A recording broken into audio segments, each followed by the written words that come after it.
In part 2, Decuma. I'm not muted. Decuma. I'm not muted.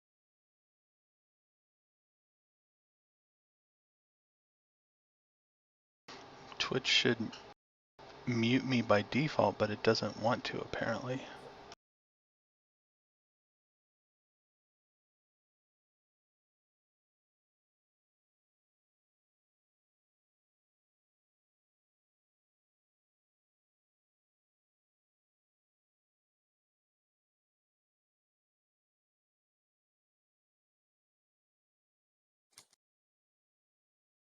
Okay. So this here, we are going to deal some cards out and do some rounds of questions and answers. Let me find my PDF again.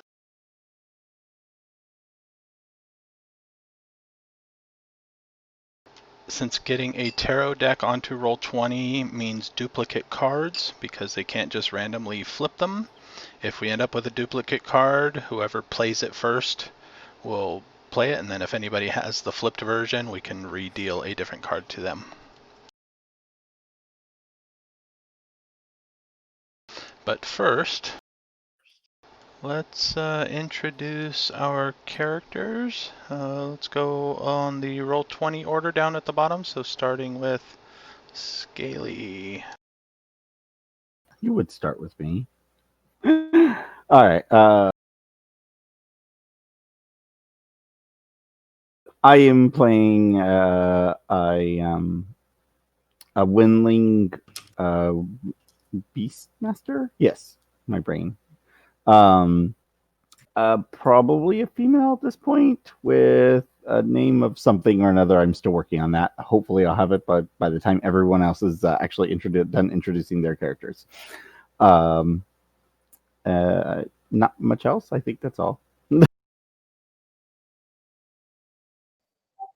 All right. I am Selmas. I am playing Maxim Dovan, the dwarf cavalryman, and his Trajan Zidna. Can you spell that name, please? Which one? Both? Max, whatever? Maxim. Maksym. Last name Dovan. Dovhan. And I use Ukrainian name generators for all my dwarves, so they have weird names. And the mount, his name is Zynda, Zynda.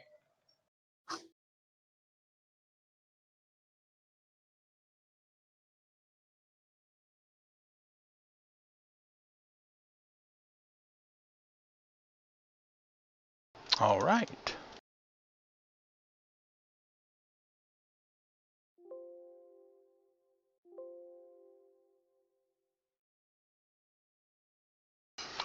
Next down there, Guy, you're up. Sorry. Yes, I am playing a Tiskrang Sky Raider, and I am actually just sticking to a name that I use a lot, Arca.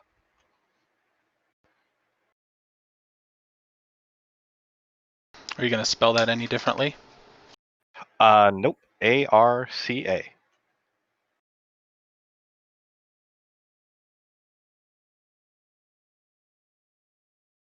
All right. Ironically, I'm more likely to answer to that name than my real name half the time. I know the feeling. That brings us to Matt, it looks like. Yeah, going with a Obsidian weaponsmith named Kothar, and that's about as far as I figured him out.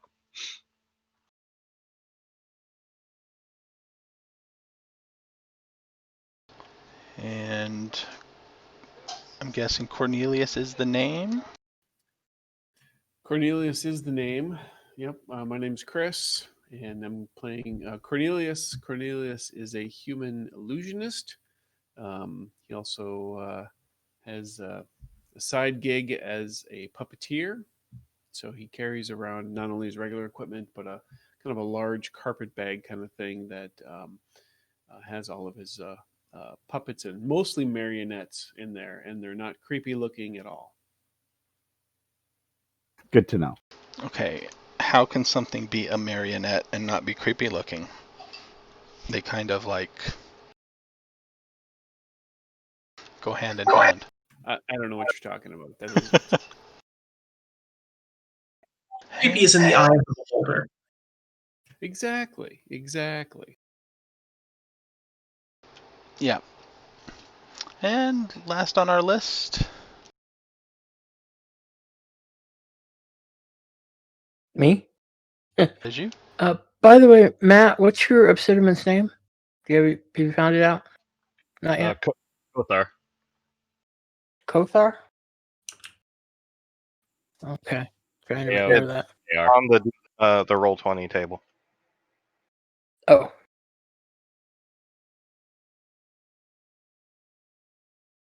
Kothar. Okay, cool. Yeah, my character's name, you can see on the Roll20 is Hack Rackless. It's a Scrang, mostly androgynous, so genderless for now. Nethermancer,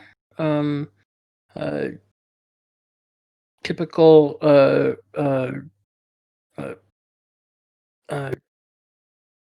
let's say atypical coloration of a gray green mix of scales.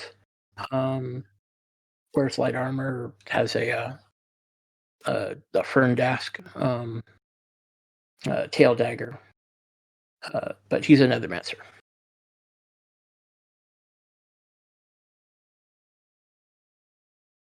Okay, that's it. All right. Does anybody have any ideas whether they wish to be from Thrall, from nearby Thrall, and if not from Thrall, from a long-established village or from a recently opened care? Think about some of these things, because if we work together to form relationships, it might help if more than one person comes from the same general area. Well, I was thinking Oh, go ahead. I'll say I have to come from Thrall. In fact, I'm hoping one of you would be my friend who knows me before we start. I think we'll get into that with the drawing of the cards, right? Yeah. Okay. But I mean, if somebody has an idea like, oh, I want to start from way far away, it would be nice to know now so that others can think of. I am from a village somewhere south of Thrall that has been open for a while. However, my character also traveled to Thrall and has been there for an indeterminate length of time, so we couldn't know anyone from there. Okay. Yeah, I would probably want to be from a Windling Karn, maybe? Like more dominant Windling area. Let me put it that way. If that makes sense? Yes. Okay. We can find one out. So what would bring that Windling to Thrall? I mean, we know what you guys are going to do once you're there, but why did the Windling travel there? Was it to follow somebody, or just, hey, that's the capital possibly. of the dwarves? Yeah, she probably she probably wasn't happy where she was, and any excuse to leave leave would have been fine. So I'm sure as we draw the cards, that something will pop up because aha, that's my excuse. But mostly it's just an excuse. She just wanted to leave. Okay, so Wanderlust. Yeah, something of that nature.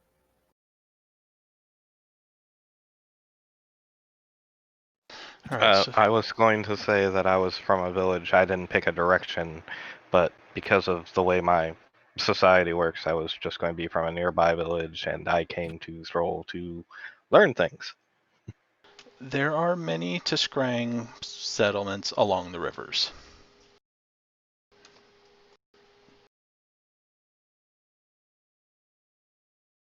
As a Skyrater, one of the major air docks is at Thrall. I'll be right back, guys. Sorry. I'm thinking that I am from the north. just the Winter is generic coming. north. You're an alien. How can you be from the north? All planets have a north.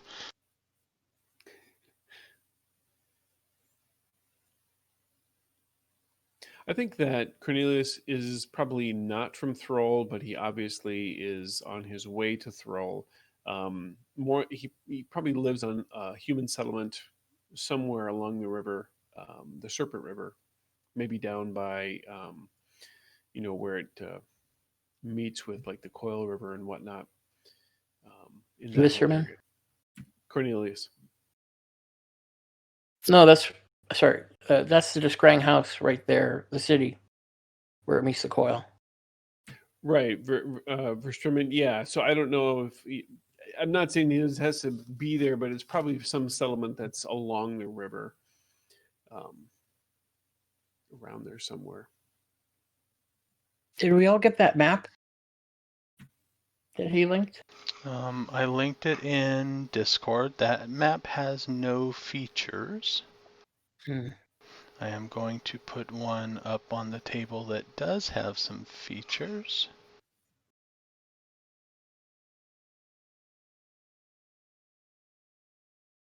Probably be a good thing for people to figure out what they want to be from if they have a map. It's too large. Given I know pretty much nothing about any of the stuff around, any place would be good as any.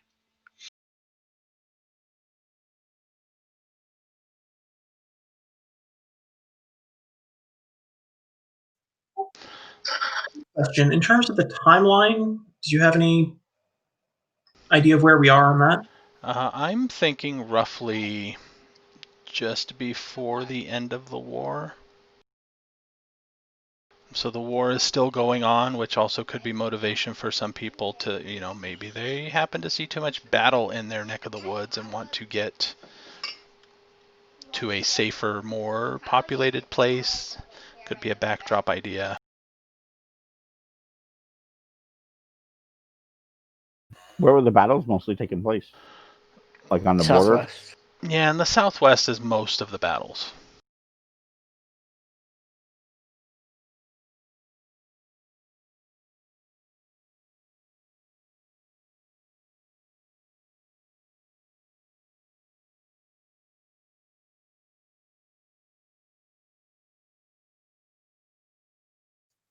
I need to do some reconsideration of my motivations now, because I'm wondering whether this guy just would have signed up with the military if there was a war going on.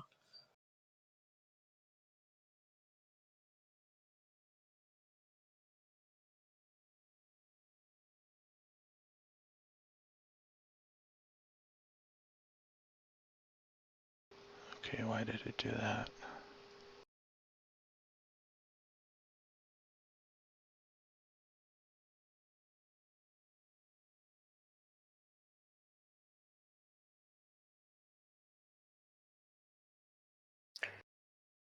There are windlings all over, but there's two major population centers. You got Glenwood Deep and House Risterman. But they're found all over.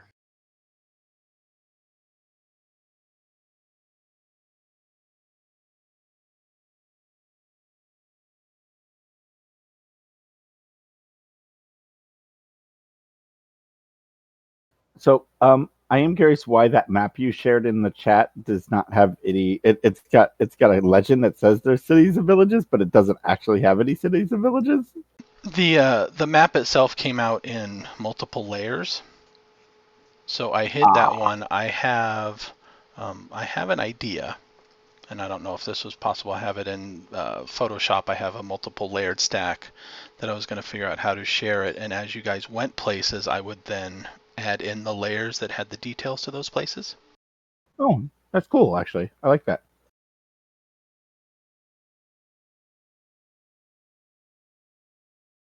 Gotta admit, I like the style of this one. Yeah, I do like the map itself.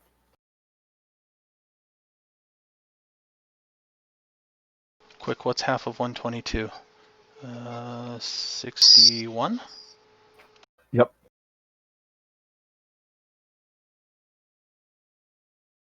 Thrall is like That didn't work. just to the right of the airship against the river. Up against the mountains. Okay. And Glenwood Deep is where the Windling Forest is. That's not shown as a forest, I don't think. It's shown as sort of like if you go west from the airship, above the left-hand side of the mountains there's a sort of like cut out area by the river on the southern edge of the mountains above it. Yeah, Glenwood Deep is right there. Oh, okay. If you're on the same tab as me, actually. I guess that should matter. I'm about to Yeah, say, I was about to say, I don't think we are. I'm still on a village, it looks like. Yeah, Yeah. the player's marking is sitting us on a village. Hey, there's a map. There we go. So Glenwood Deep is there. Oh, okay. Cool. So not terribly far either. It's a ways. Yeah, I mean, it's not like way over across the entire continent sort of idea. You know what I mean? So it comparatively to other locations, yeah. Your okay, walk yeah, was but this it's long. That's true. It's about halfway across Barsave, though. Yeah. I can try to set the scale so that the measurement tool will show you in days walking. Oh, that would be neat.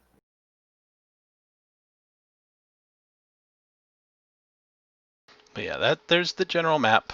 So Thrall is in the center there. Actually, I don't know if it's in the center, but no. Where I'm pinging.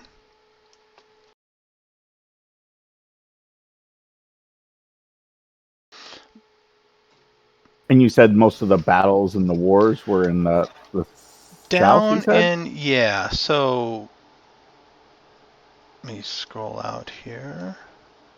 Or in. So this is Vivane right here. It hasn't technically okay. happened yet, but one of the very last battles in the war will happen at Vivane. I see. So that Sky area Point. is a heavy area already. Yes, that Gotcha. is the Theron's stronghold, where they then branch out from presently. And then you have Ayodhya, which is, I think, right here. Yep. There's a fortress, a Theron fortress right here.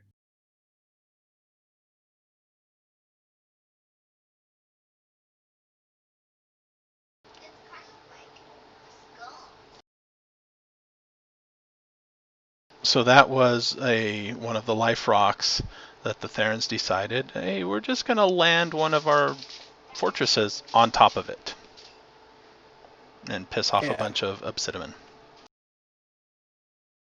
Which kind of got one of the main Obsidian traders, right? Into the war. He was kind of it's like also not wanting to get involved until that happened. It's also a Discrang Life Rock holy site. The Life Rock is a Discrang holy site. So yeah, pissed off a lot of people. Not the brightest moment the Therons ever had. No. It sounded good on paper. I mean, having a fortress that close to Thrall, I'm sure, was of significant tactical value, but... This will totally intimidate him. Trust me. They will not want to mess with us after this. Yeah. All right, so back to the cards. We are going to do 2 relationship cards each, 2 location cards each, and then 1 group card each, which will be after all of the other 2. Depending on timing, if we start right, we can do 1 relation, 1 location, and see how timing goes after that. Okay. tell us when to draw. Oh, I'm dealing them out. So, Makes life easy, huh?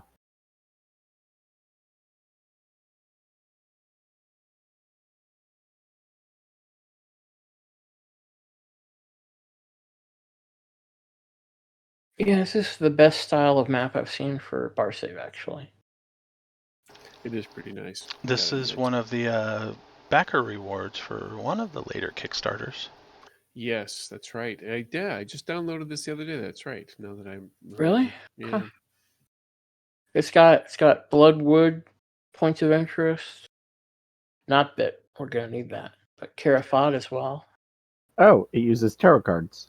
Interesting.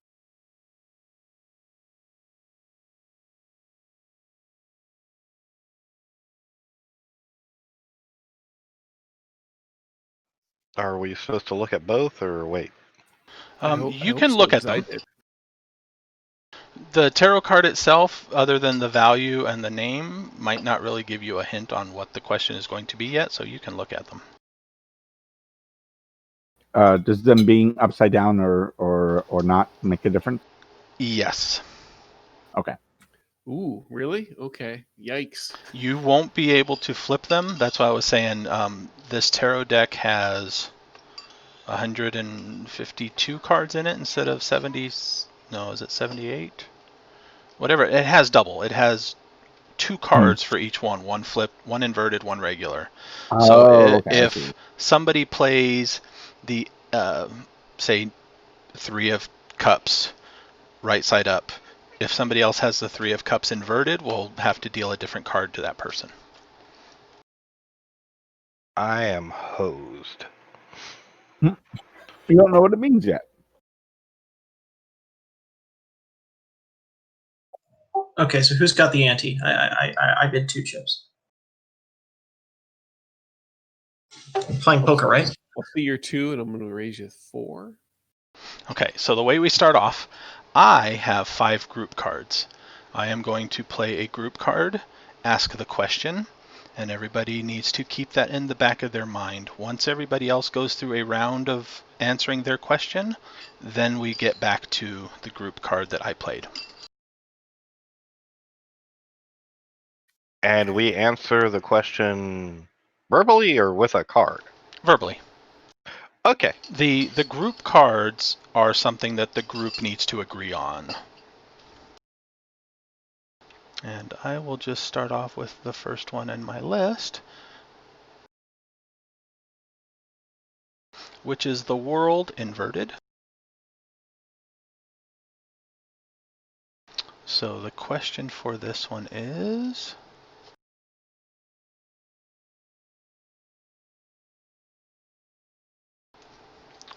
we were involved in a mystery that was never solved. What happened and why wasn't it solved? Well, you want to start with that? We haven't really Do we been wanna- to know each other. This is something for you guys to Do you want us- consider, but not answer just yet. I see. Like keep in our back of our heads for the Right. moment. Okay, So- okay.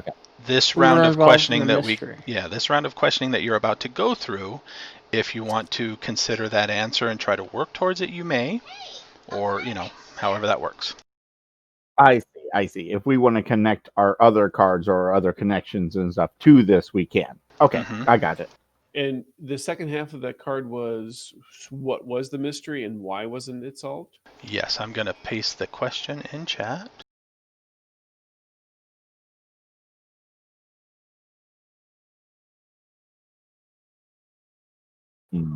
Failed. Man. Good group already.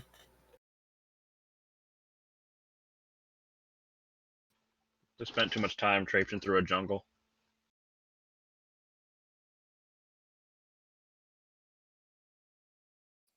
Well, maybe it isn't a failure. Maybe it was a mystery that really shouldn't have been solved. Ooh, that's an interesting idea. Yeah, All right. could have been something you may have learned an answer to that nobody should have learned an answer to. All right, so you guys can decide who plays the first group card. And the group cards, they should be separated by deck in your hands. Yeah, They looks are, like they yeah. are. Okay. Did you want? You didn't want us to do the relationship Sorry, first? You want to do relationship. the No, I okay. misspoke. Relationship first. group first? Okay. So if you guys want to roll off to see who plays the first one or whatever, you may. It's up to you guys who plays the first one.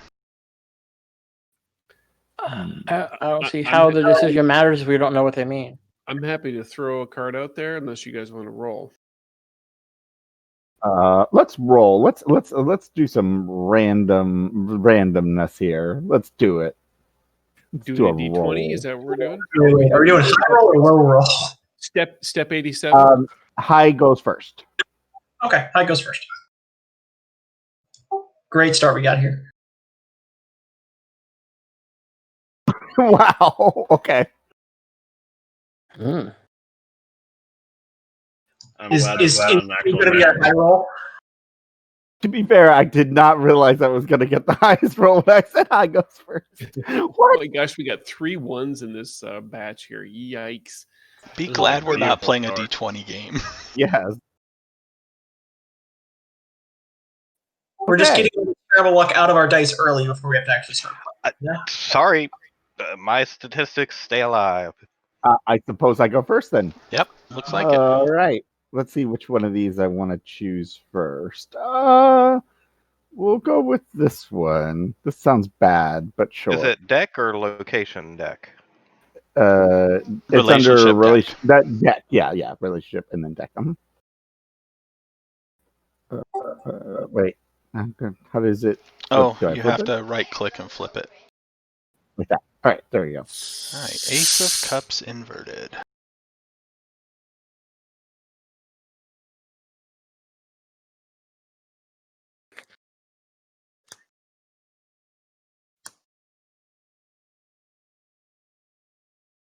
Oh, come on, give me the stupid... I broke it with the first card. I'm sorry. No, for some reason, when I tab out and then go back to the PDF, the text selection tool is not working.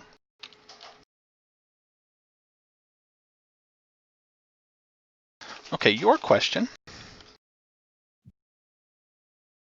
When they need advice, one of the other player characters always comes to you. If you want to work to who was going to take advice from a windling out, you guys can decide on that. Who would take advice from me? Ooh, I'll take it. Note, she's a bit mean, blunt, and kind of arrogant. You are, however, a beastmaster, and I am a cavalryman. And True. I immediately assume that you know more about animals than I do, even if that is incorrect. Oh, What is wrong with my horse? it. It hates you. Shit.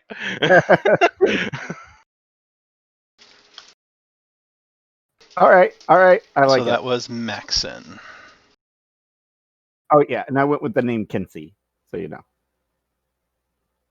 I spelled it Kinsi.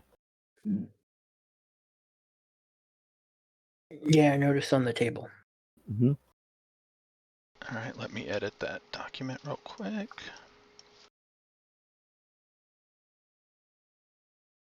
Kinsi. All right.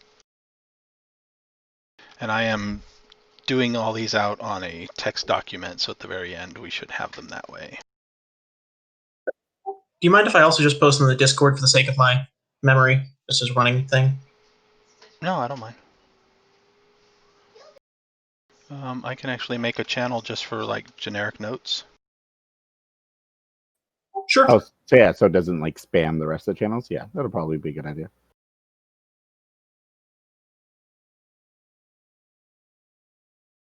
I'll label it charge in notes.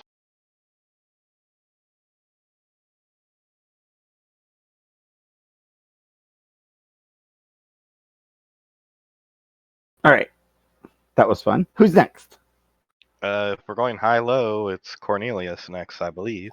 Cornelius, you are I next. can't believe I'm second place with a 7. Oof. All right. Sad. And we're doing One of the relationship. one of the Yeah, the relationships. first set of cards. Right on. Just pick Okay. one. Well, it would be nice to play something that wasn't cups, but unfortunately, both of my cards are cups. So you played the Ace of Cups. Well, let's go to the other end of the spectrum. I'm going to play the King of Cups. Yeah, there Cups we go. inverted. Also inverted. Yes. Yeah, we get lots of inverted ones apparently. Yeah, I'm about to say, I think statistically this seems a little off. Were these properly shuffled beforehand? Yes, okay, this question. One of the other PCs gave you bad advice and you paid the price. What happened? Ooh. Ooh. I'll take this one. I So told for- you the wrong thing to eat. That's probably something a little more important. Well, no, actually, okay. actually, no, I like that. I liked it. So, and what ended up happening, aside from just getting sick, I'm going to say that because I took your advice and ate that food, I actually had a puppet show for a rather prominent merchant. And I was going to get well paid for this. And I got so sick, I was forced to miss this, and it somewhat damaged his reputation for this. Like, this could have been a potentially, reputation-making gig for me, and then it got somewhat ruined because I got so sick. Yeah, you just like ruined his life. How awful is that? Yeah, thanks for that. Appreciate Yeah. that. So missed a big show? Missed a big show, and that might be my my hip hop name, by the way. Missed a big show. And took a hit to the reputation. All right. It looks like next highest on the list is a 4. Yep, I'm going to try to do something a little different. Ooh. Let's mix it up. No cups. Not only is it not a cup, it's also not inverted. Oh, Oh look my at gosh, that. you Ace Kurt of Brecker, what are Wands. you doing? Ace of Goes- Wands. Let's go fancy then.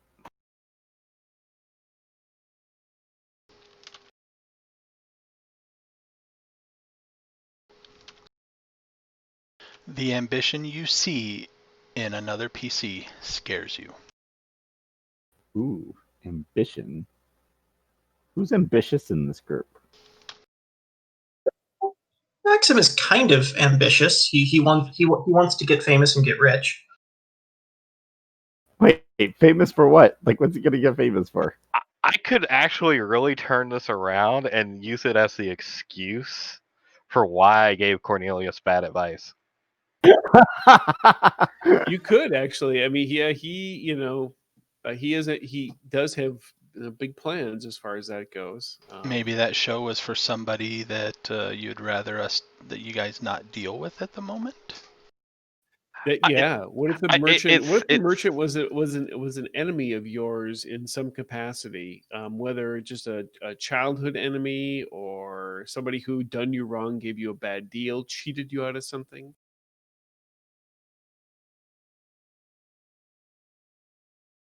Are you going to go with Cornelius then? Is anybody else in this group actually ambitious for something? Like, technically, I'm Arca's ambitious as but well. you don't count. You can't. It has to be somebody else. Well, wait a minute. No, I have an idea, but I have a hard time. Could his own ambition scare himself?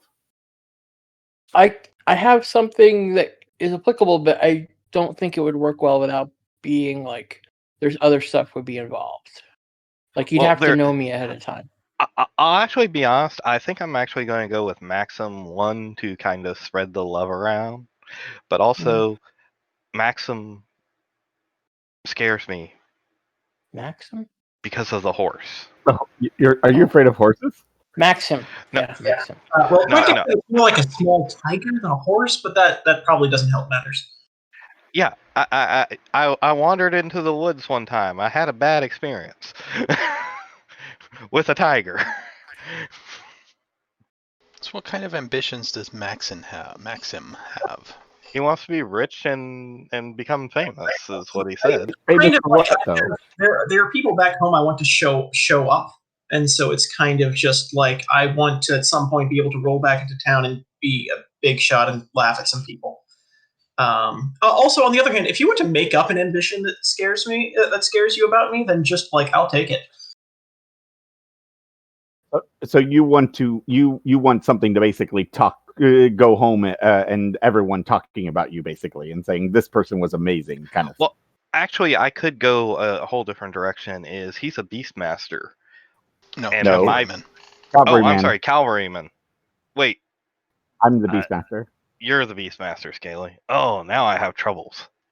I don't think ambition is not something I would count as her. Yeah, but it may not so. be. It may not be your ambition. Okay. The fact that you're a Beastmaster and you plan to become better as a Beastmaster actually scares me, because what if Beastmasters decide to enslave my race? Wait, why would Beastmasters enslave your race? Is that a normal thing? I'm confused. No. No, it's windlings in them general would I hate in any kind of enslavement in general. So Okay. that sounds really. So we'll stick with Maxim. How do you feel about Maxim then? Because he enslaves that poor tiger. I will say, the question says the ambition you so and so. It doesn't have to be present. It just has to be what you perceive to be their ambition. Yes, this works too. So, Arca totally misrepresents the relationship that Maxim has with his mount.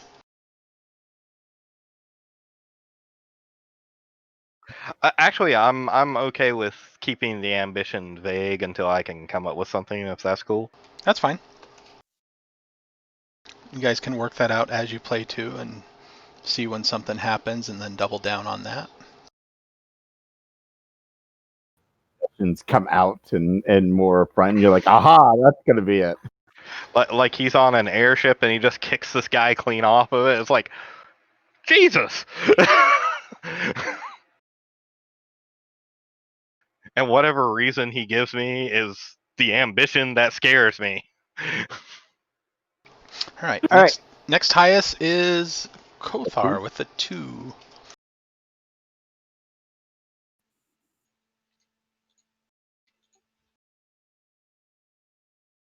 Ooh, King of Wands. King of Wands, upright. I didn't want to play another. Wow. Wow. Well, no, remember I had already broken the. Now you're copying me because I did ace. Now you just did king. That was also the reason why I wanted to play the king. So another character convinced you to do something risky, and you did it. What did you do?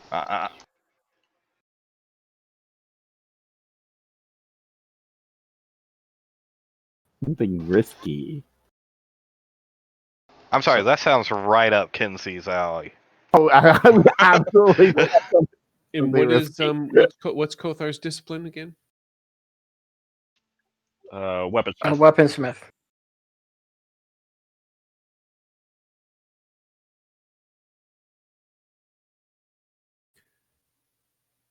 Would he be opposed to either?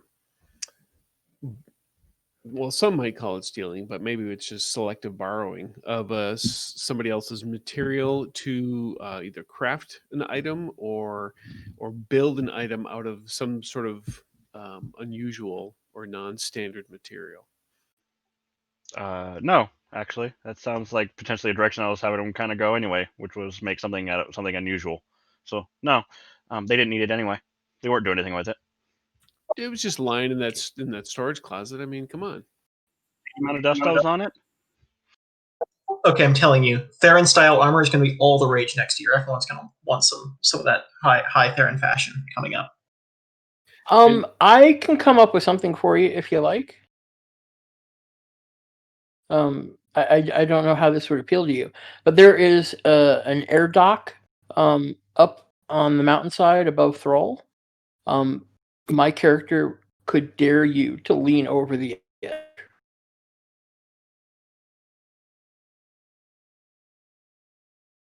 Not that big though.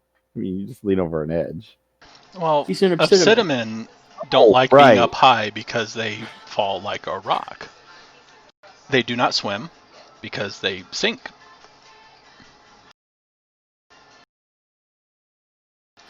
So you got him to do a Kate and Leo on Titanic, then, kind of thing. Yeah, like grab a rope and then like with one foot on the dock, lean out over. Who's gonna hold that other end of that rope? That's like I don't think attached to anyone like here is strong enough. attached to some part of the dock. They got all sorts of like stuff. You'll just have to like tie it off. Yeah, okay. Spars That's what I and guess. beams and cranes and yeah. Probably use chain too. I don't think a rope is gonna hold him. Cinnamon bungee jumping, is this what we're going with? Oh, No, not that far, but yeah. So if you want, that's Demolition. a possibility. My character would do that probably.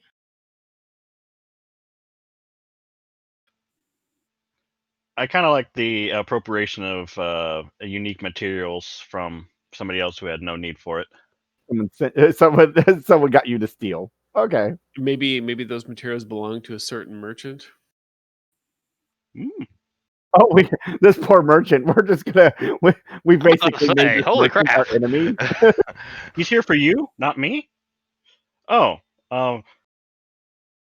This merchant hates us for multiple reasons. Apparently, Okay. I like this idea. So who convinced you to do this now?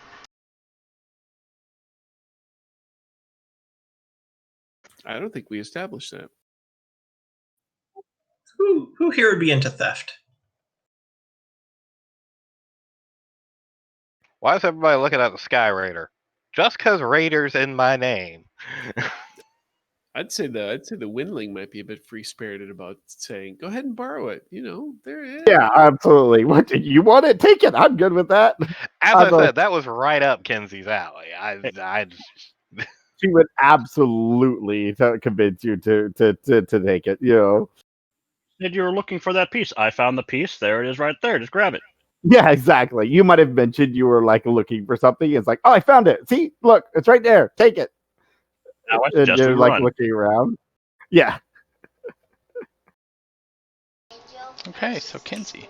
All right, we have 2 ones. I guess we can go by who rolled first and go with Maxim first.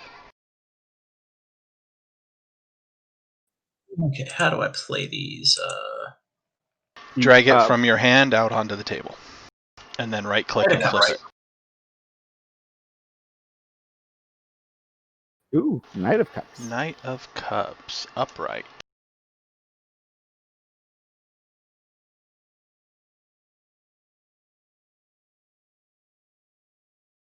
Have we seen something other than cups and wands?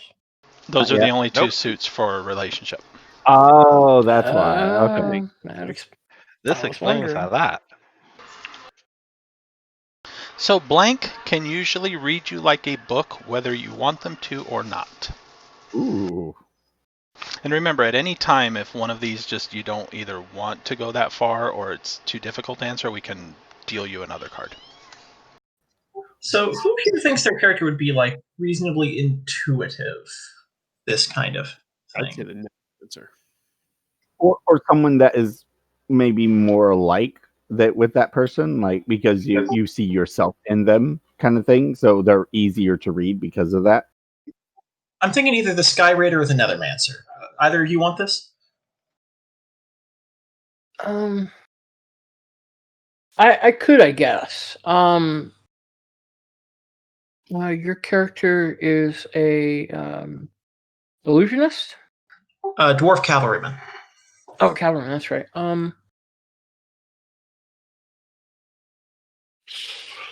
Seeing as I don't know. I mean, based on what you've already told us about him, his wants are sort of basic, anyways, right? Like, He's a relatively straightforward guy for now. At least. He might get more complicated once we get to play. Okay, so if we sort of like localize the intuition to when Maxim is afraid, yes. Okay. So you can tell if I'm afraid and what I'm afraid of. I may be able to tell from other people, but not from you. Okay, I can work with that. Correct. That's interesting, actually. In fact, if you want to, you said you probably could have been in Thrall for a while.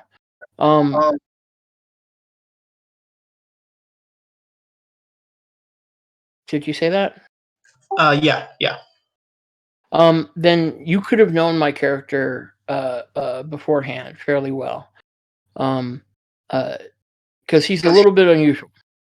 As a Tiskrang, he's pale, so you probably heard of pale ones. I don't know if you have or not. But they come from deep under Thrall, and they don't live above the surface. And my character likes being afraid.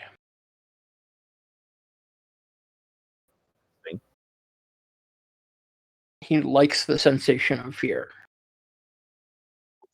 We are going to be like complete opposites. Kind of thing, or What? like a thrill seeker kind of thing, or Yes, that's just a part of it. Like he doesn't like outdoors all that much, and he's afraid of open spaces, and he like purposely seeks situations where he can be afraid, and so social situations, taking dares like on air docks, things like that. He seems to have a strong affinity for that sort of thing. Not because he's like a risk taker for the sake of risk, but he just likes prolonging that sensation, that fear, nervousness, uncertainty. okay. Yeah, Nethermancers instill fear in others, and how better to do that than to understand it yourself? Very true.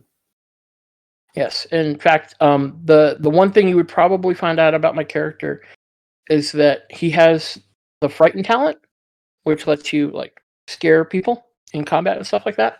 His karma ritual is to use the frighten talent on himself until he like freaks out. So every morning he wakes up and uses a mirror, looks into his own eyes, and scares the hell out of himself. Okay then. It's a fascinating ritual. Okay. Hack Rackless, last card for this round.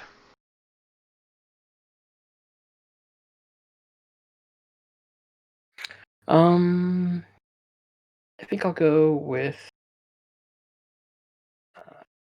Let's go with the 9 of Wands. So I need to flip it? No, I changed it so they should come up face up now. Okay. Let's see. 9 of Wands. 9 of Wands, face up.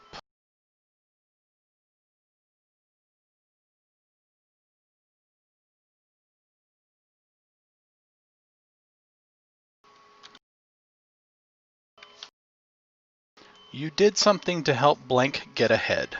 What did you do? Ooh. Were you in on the material heist?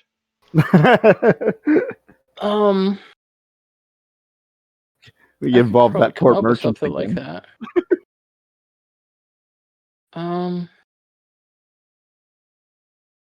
Yeah, I'm beginning to like this whole merchant complex that we're developing here. Let's say before the heist happened, my character got talked into distracting the hell out of him with like all sorts of nervous glances and stares that made him slightly afraid of I don't know, losing his stock or something. You were the distraction while we were stealing. Yeah. Oh, all right. Yeah. You look. Look. Everybody's helping you steal. It's great. I love this idea. I'm an Obsidian man. I think I need all the help I can get. Okay. I get the feeling somehow I'm gonna get shot out of a cannon for this later on. Possibly. So it helped him get ahead. So he this was like some maybe like a prime sample or piece of whatever material he made the item out of, and so it it's important. And, Yeah. I mean, like it got ahead by what, like selling it to another merchant or something else, Or learned how to use it because maybe he's never worked with the material before. So this was just the right amount to work with it, so he understands how to use it. yeah, like okay, so yeah, like it advanced his skill set in Yes. a certain way. That way, if Actually, he were to get a larger amount, he would be able to know how to use it and make it into something useful. Our question for this round, like the one you're supposed to do as a group, is there was some mystery we never solved. Oh, I there think is. what he ended up stealing didn't end. I think what he ended up stealing didn't end up being what he thought it would be, and we don't know why this merchant had this thing, whatever it was that he ended up that some people ended up stealing. Hold on. love I this got idea. a terrible flip to this. What? The merchant hires us to find out who stole the thing. So we can't And solve we it never because solve he has the no one to mystery. get it? That's so mean. Okay, Well, I was okay, thinking more along the lines of like that merchant was the only one that had that material he needed. So he had to and he wasn't willing to sell. So we had to arrange But the theft. the question is, That's what I the was mystery that didn't get solved would probably be we don't know where he got it from because we want more of it, right? We want him to have more of it, so we don't know where he got it from. Maybe we didn't find that part out. Well, I think there are two different plans being proposed here. One plan is that the mystery is what it was that we stole ended up being not what was expected, or the other plan is the theft itself was the mystery that our entire group was hired to solve, and we never solved it because some people in our group were the ones who committed it. A mystery could also be just as simple as we want to know where this material came from, and we don't know where. Like we were trying to actually figure that out once we got it. I was thinking more so that along could the be a lines of mystery that we could get. I was thinking it would be like a commissioned weapon, like a dagger or something, and it had to have a certain material part of it, and we don't know why, and we don't know why that dagger had to be made for that person. Like maybe that was a mystery, like something like that. Sure. How about we say this dagger was in some way involved? Some kind of blood charm was built into it, and some kind of blood charm we don't necessarily recognize, but it had to. And we had to arrange the stealing of the blood charm. Sure. That's interesting. I don't know what the blood charm does. Is that basically the mystery we haven't solved? I think the mystery is don't know why the blood charm was needed in the crafting of this item. Oh, okay. Okay, no, I like that. That makes sense. What it could have been used for. Yeah, and we still don't know. Okay, so sounds like we're answering the question from the beginning. Mm-hmm.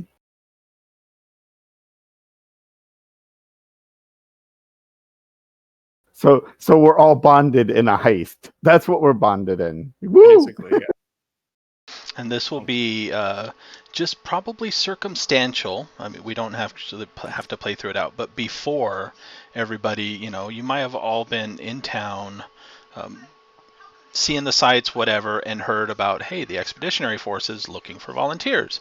But just before you all went in to do that, this happened, which kind of gave you all an in. And maybe at the point you all decided maybe the heat is a little too high, so you want to go join this so that you can then get out of town, maybe? Or oh, I see.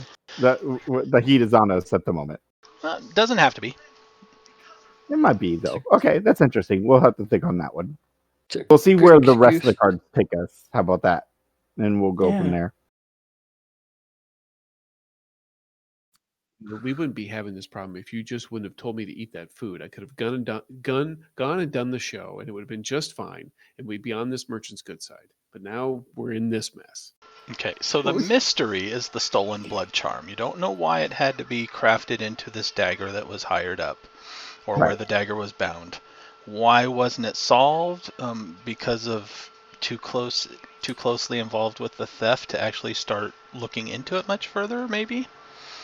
Yeah, or things got real hot, like he hired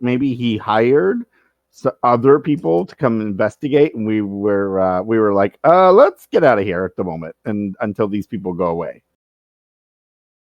Or it could just simply have been Hack's distraction was just so damn good. It distracted everybody. So here's the answer I'm having so far.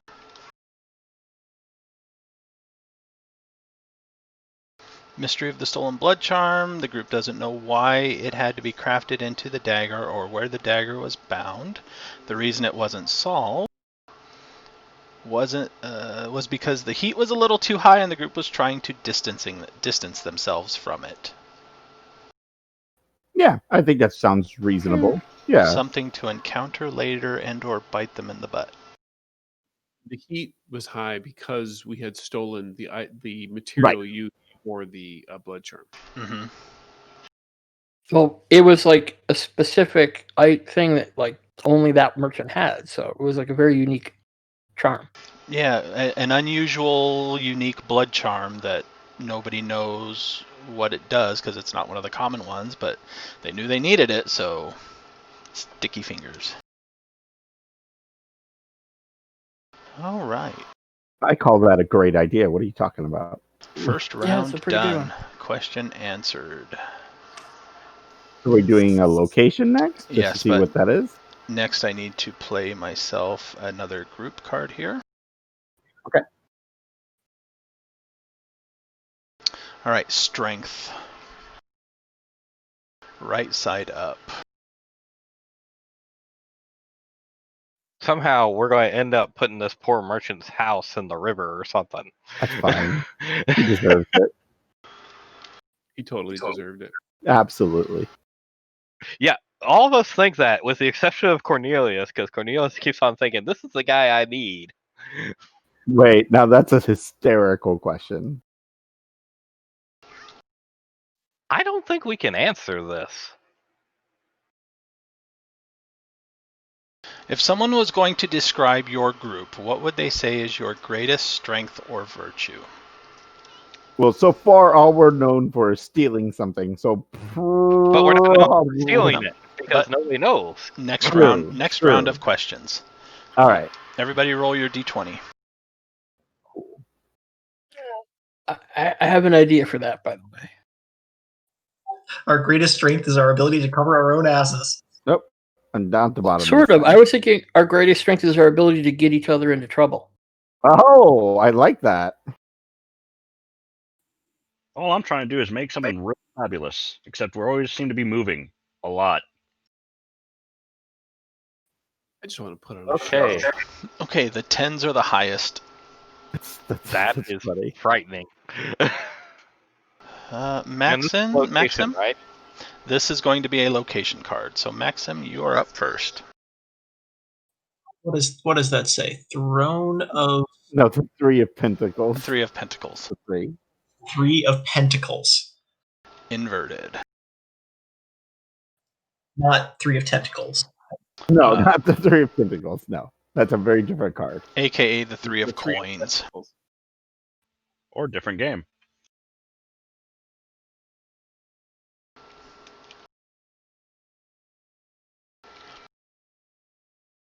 Our location has an event or holiday that puts everyone in a solemn mood. What is it? Event or holiday?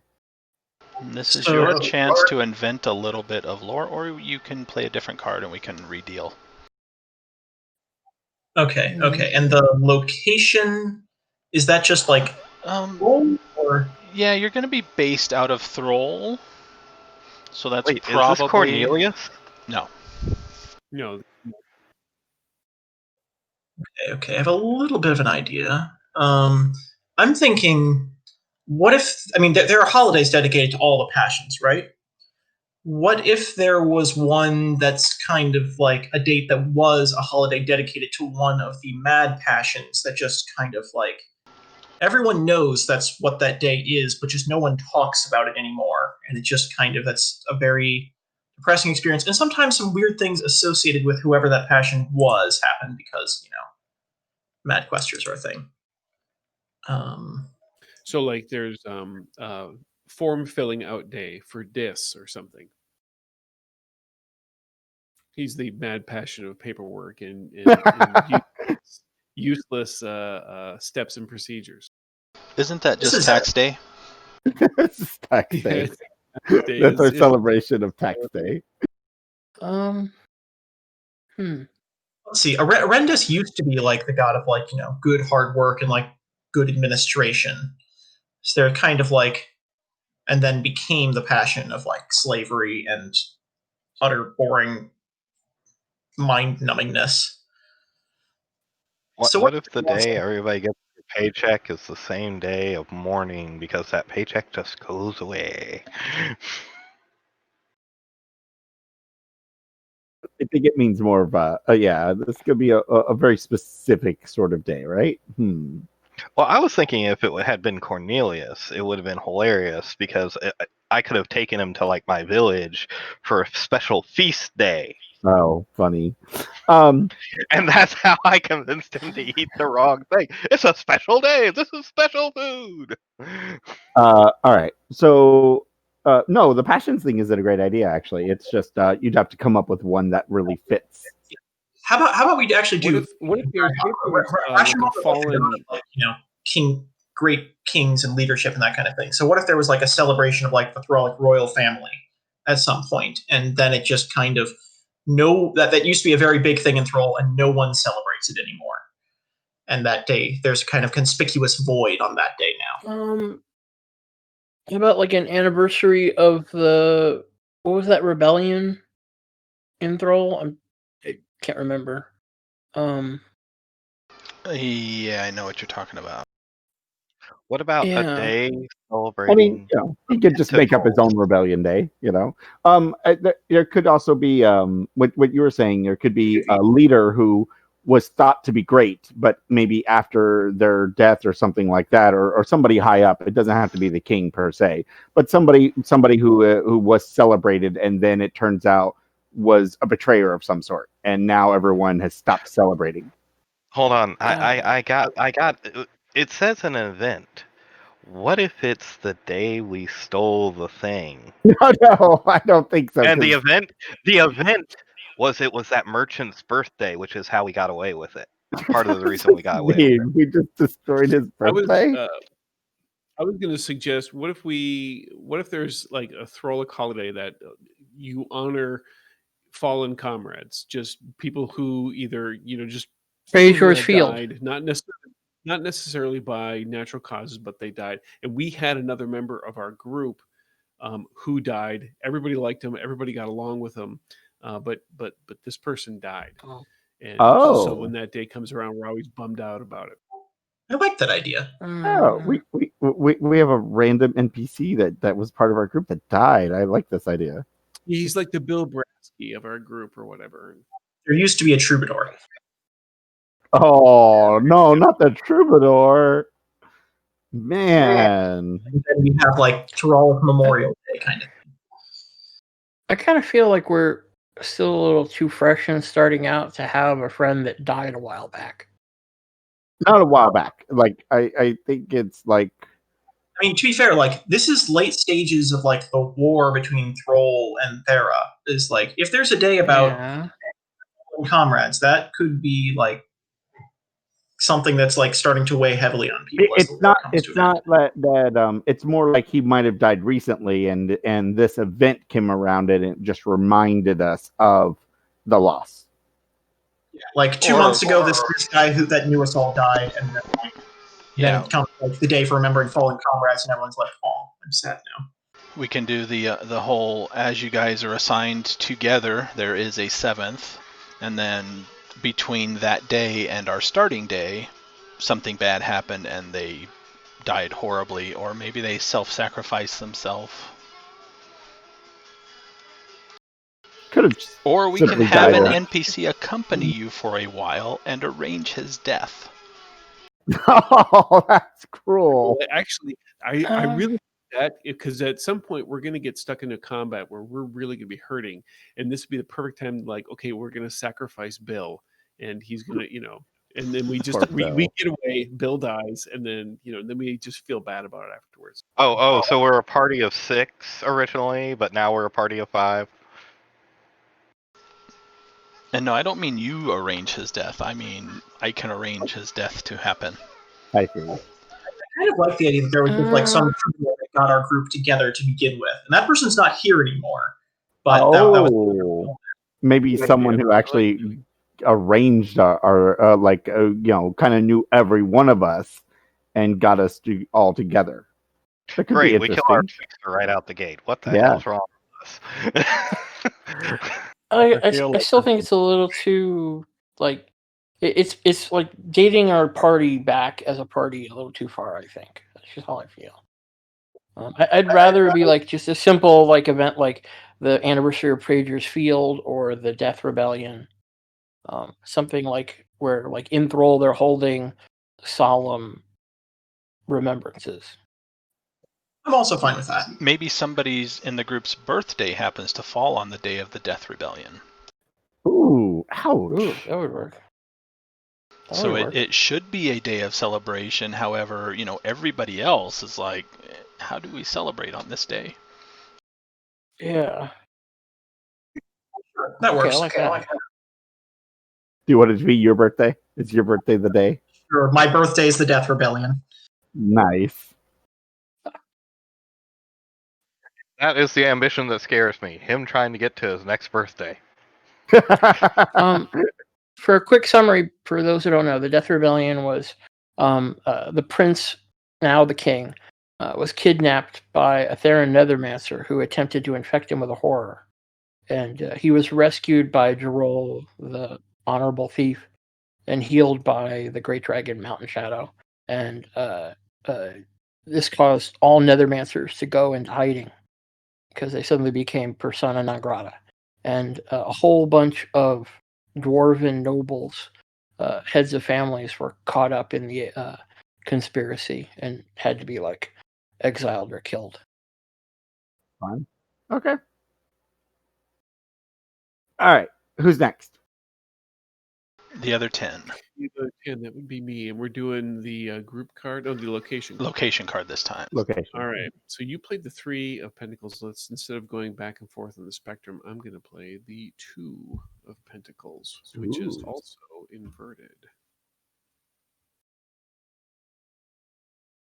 All right.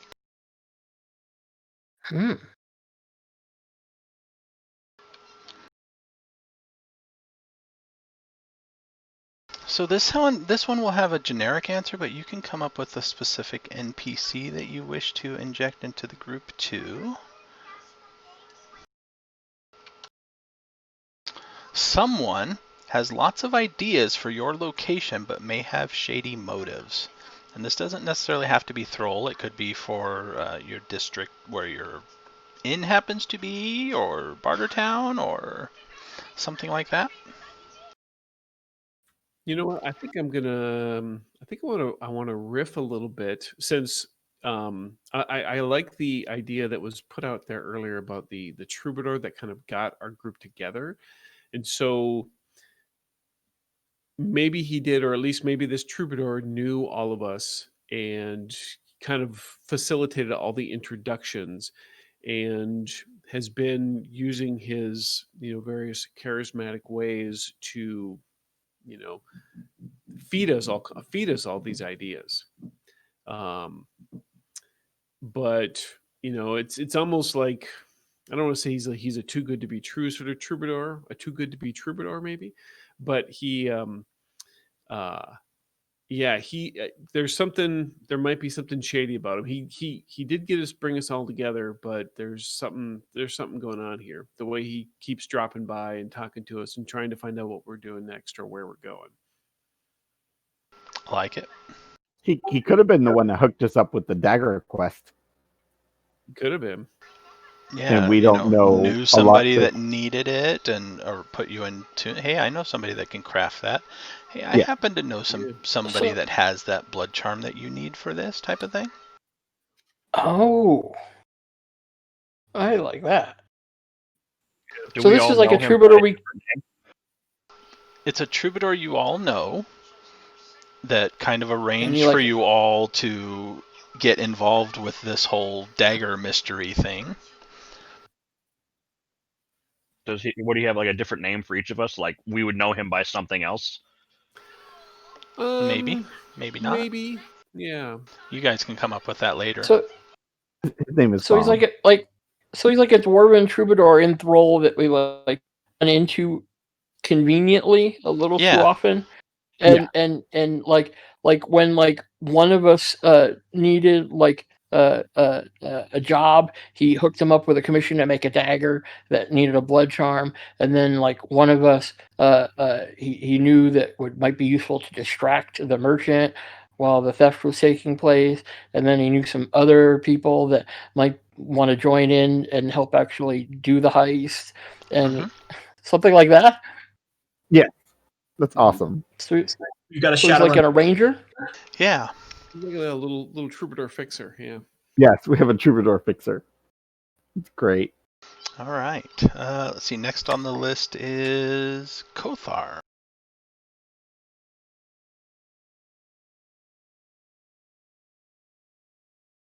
Ace of Swords. Ooh, fancy. Upright.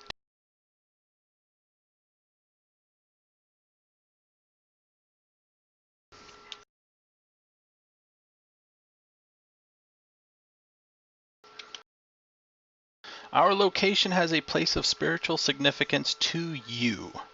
What is it? Ooh. Are you spiritual?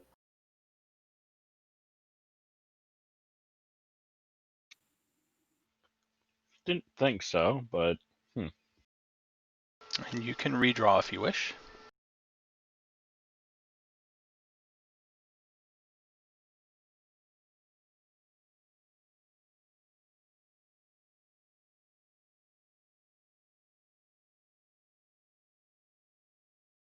I mean, What is- are they normally spiritual, or do they have any sort of?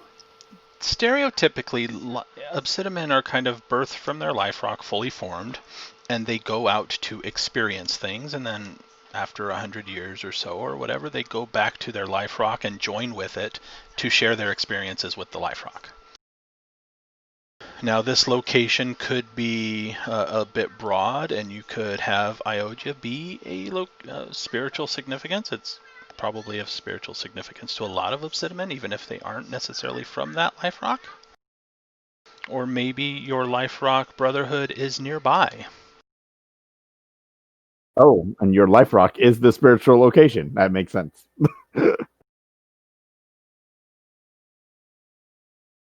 Depends on how far away you wanted to be from.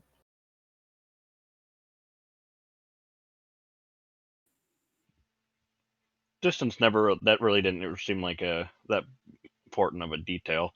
I guess the closest I was coming up with was the life rock would be like that would be the significant spot.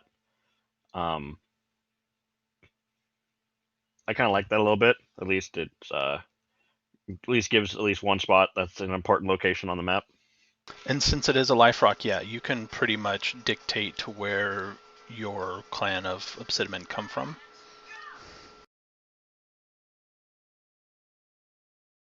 You get to pick your location. For somebody who knows nothing about the locales. Somewhere mountains, somewhere around a bunch of other civilizations. You can leave it to be determined later, I suppose.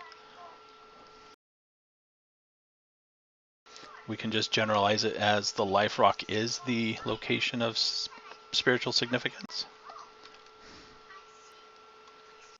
When I was looking at the map, I liked the Twilight Peaks area because for whatever reason, it's where my eye kept being drawn.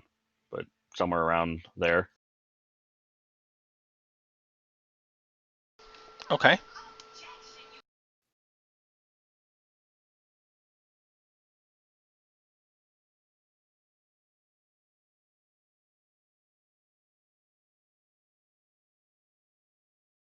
Life rock located in the Twilight Peaks. Let's see, what is the next high card? Is 6. Okay, that's me, I think. Mhm. I think we'll go with the Knight Pentacles.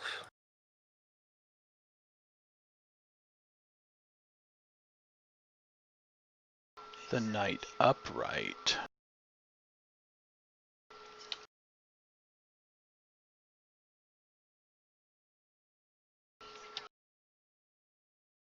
Our location has a major benefit or advantage over other locations like it. What is the benefit? When it's our location, is it like a location that's a significance to me or the group? Or? This is for the group. This could represent either the city, the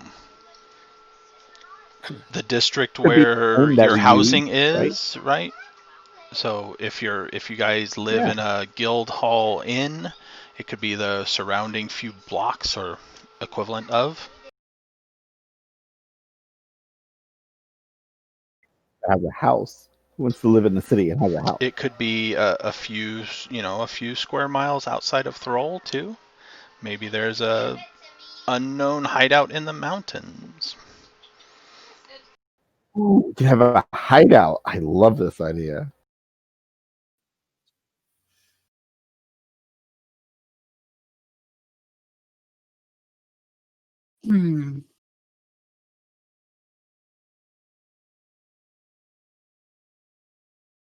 Okay, I have a little bit of an idea here, but the halls of Thrall are essentially really long tunnels that wind their way through the mountain, and there's like little rest areas placed along them that are like gardens. And I was thinking, like, when we were doing some of our conspiring together, we met in one of those gardens. It was like sort of like the place where we would like arrange to meet and have our little conspiracies.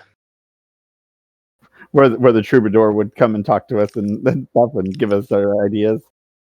Yeah. Is this like one of the gardens where just from the manger laneway it looks like just a little rest area, but further in there's places that people generally don't know about? A little place off to the side, hidden among the bushes and trees, where we could have little private conversations. So I was thinking like a location like that. Oh, okay. So it's sort of like the area is a little bit bigger than the others, and it might just be blocked by the bushes and stuff, so we can actually get behind it and without being noticed. Right, like a little hidden, I guess. What would you call it? Like a little hidden nook. I guess a nook, but I was thinking, yeah, like a little part of the garden, which has like off of the path that where we could meet and talk privately. Or maybe we found like a previously forgotten about little hidden thing somewhere in one of those gardens. A little shrine to one of the passions, maybe. Yeah. Specific details can come later, yeah, but one of the gardens along the roads of Thrall, a somewhat hidden place to have private conversations. Where we did our conspiring. Yeah. I like it. All right, so that brings us to Arco with a 5.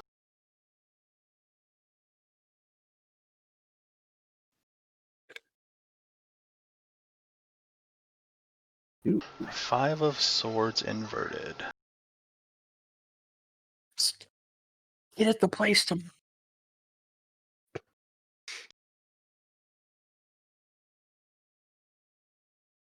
Sorry, I went that way because everybody was going to the right, and I can move to the right. Maybe just stack them. There you go.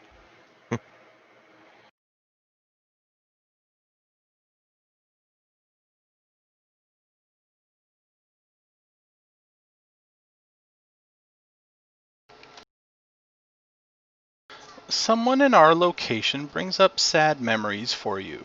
Who is it, and what do they remind you of?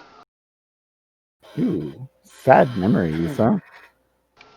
So like this could just be like a random NPC. It's not one of us. I gotcha. Okay. Right. So who brings up sad memories for you?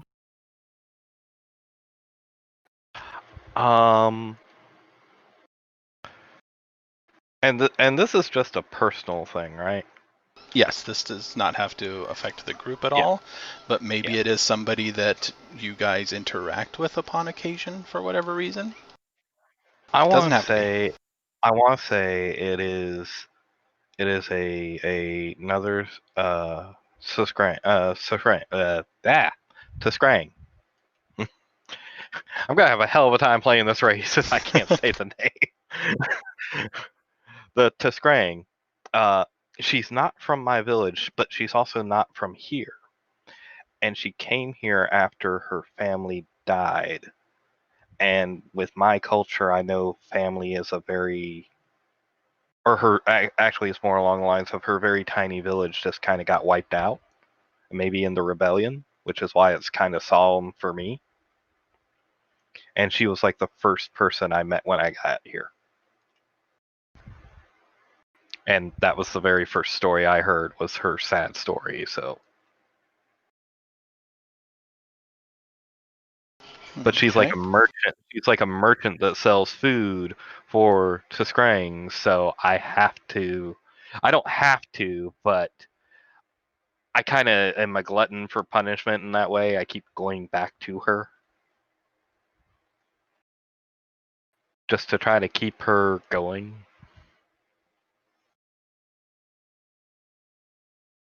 Okay. Looks like we're down to the 2 for Kinsey. Woohoo! All right, I got this one. 10 of Pentacles. And upright. Yes.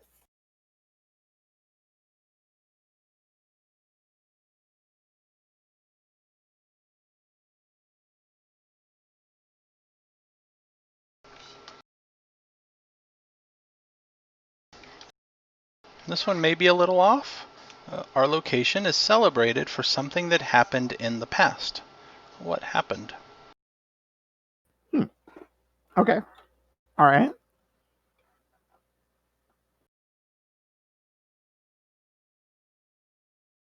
Well, I could involve that garden thing, and maybe there is some sort of memorial or something there. Not really a memorial, celebrate something happened, something positive, right? Like I don't know, a statue to somebody famous or something like that that's in the area as well, that's sort of built in that area.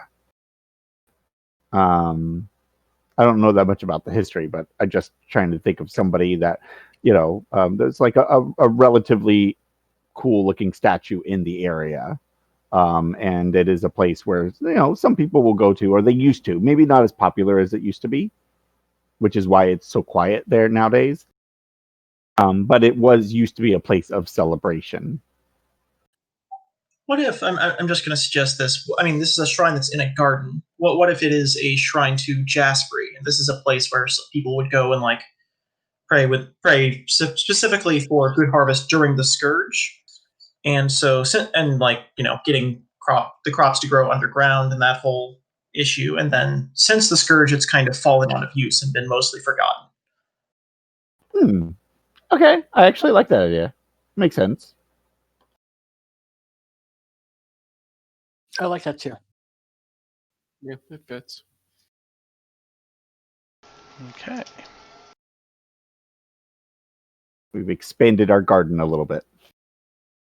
All right, and that brings us back to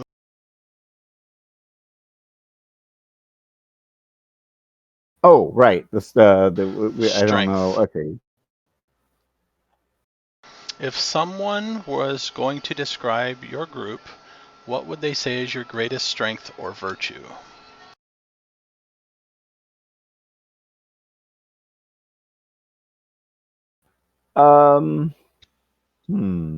Loyalty, in a sense. We always seem to take care of somebody. Yeah, or that we or maybe we work well together, or that because of the troubadour guy, maybe we're connected. I still like the one where like we get each other into trouble. But we also keep each other safe whenever we are in trouble. So I think there's a positive spin on it. I don't want to.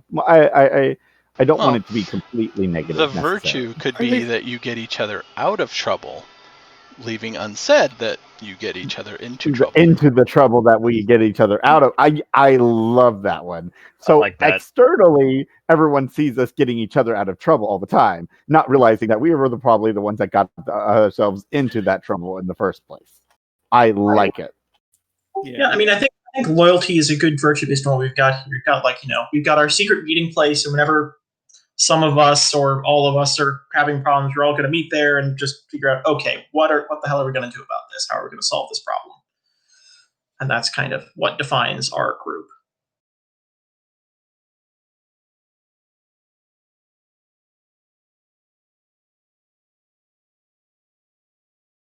All right.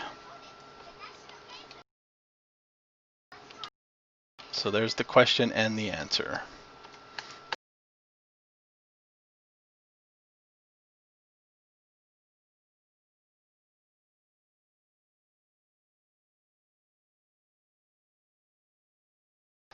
For this one, since we're getting close, I'll let you decide if you want to do another location or another relationship card, or if you want to skip down to your group.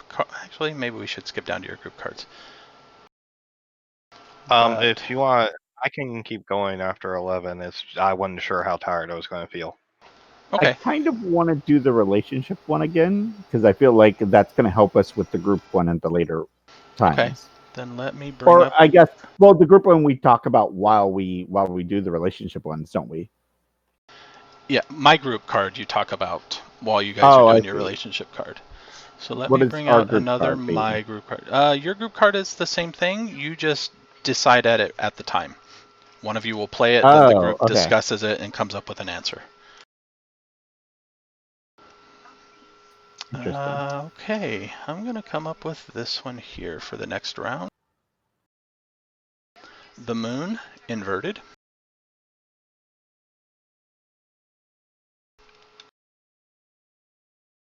This may be a very easy answer for you. Keep it in mind, our group supports an infamous figure that everybody else distrusts. Who are they, and why do we support them? So obviously that's Cornelius. Cornelius is infamous? All right, so relationship Yeah, he card. didn't show up for that show. Oh, right. I mean, the obvious answer is to make it this troubadour fixer, but I kind of want to throw in just one more thread that we're into somehow. I think we should make this one much more obviously infamous, like somebody who's really maybe a tavern owner that is clearly into the underworld stuff, and we have gained at least or have worked with him on multiple occasions, maybe even getting his help on getting out of the city when things got hot, or getting us places to stay when things get hot. Okay. Could it be the person the dagger was made for? Well, you don't have to answer it just yet. We don't know that person yet. Remember, that's part of our unknown mystery. No, we don't know why it was made or what it's used for, right? But the person could be known because we supported them. Could be. Well, we gotta think about it. Roll your d20. All right. And get higher than a 10? Or 1. Hey, 213. Well, there's still some doubling up, but the rolls are getting a little better. 213's luckier or unluckier than all 1s and 2s? I don't know. All right, well, keeping with the order of the top roller, Kinsey, you are first. And we're going back to the relationship. 14. Oh, there's a 14. Arca. I missed the 14. And we're on relationship, right? Yes, last card in the relationship stack.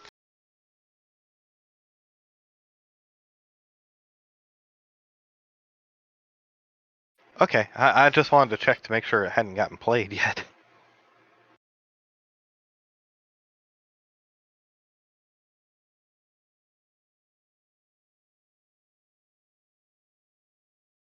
There we go, the 3 of Cups inverted. Is it? 3 of Cups inverted. Oh, I see. I put it with the stack of cups. Okay, okay. All the other cups are over here. Why shouldn't I put it over here with it? Don't you do that with your, dishes when you get done with them? You put all the cups in the same place? No, I just throw them in. One of the other characters harmed you once, but they don't know you realize it. Was them. Ooh. Who was it?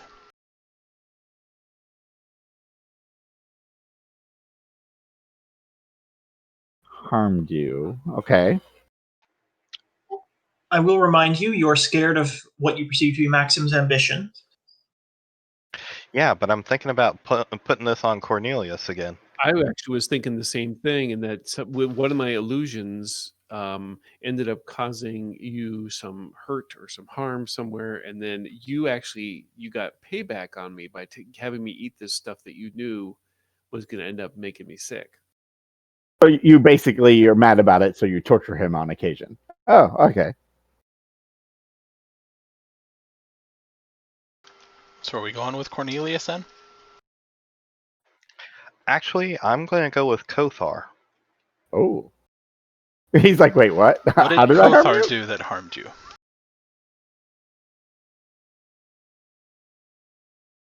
You step on your toe? He dropped his hammer on my foot. Actually, that's probably less harmful than his toe, than stepping on your toe. So probably okay. Do you still have a foot after an Obsidian dropped his hammer on it? His blacksmithing hammer, not his weapon hammer. It was the hammer. You- It happened to come out of the forge, so it was just a little hot at the time too. Well, he actually uses an axe, so you wouldn't have probably had a foot. Yeah, you would have wanted to do that. You were limping for like 2 weeks. Actually, I know what Kothar did that harmed me. I took wood carving as a skill, and I had seen this beautiful tree that I was going to take a branch from and carve into something. And Kothar cut it down for materials and used the whole tree. Dang, Kothar. Gee, the whole tree. I guess you don't waste. I mean, if you want to make it absolutely brutal, then used it for firewood for the forge. That's actually what I was thinking.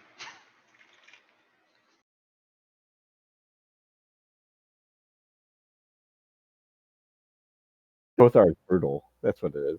You're just mean, Kothar. Well, no, he harmed me. It's really. Oh wait, I'm sorry. No, that's. It doesn't have to be physical harm. Yeah, they don't know that you realized that they did it. Yeah, actually, that actually makes sense. This could be sold as like he doesn't know that there was that you cared about this tree in any way, shape, or form. So he has no idea. It's all you being mad at him for unknown reasons. Yeah. And he will find out the day that I watch Maxim kick him off the airship. All right, now let's go with Kinsey.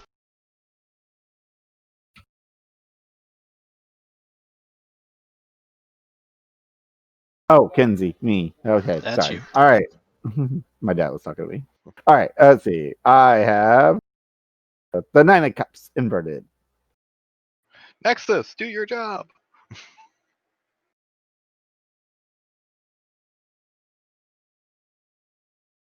9 of Cups inverted.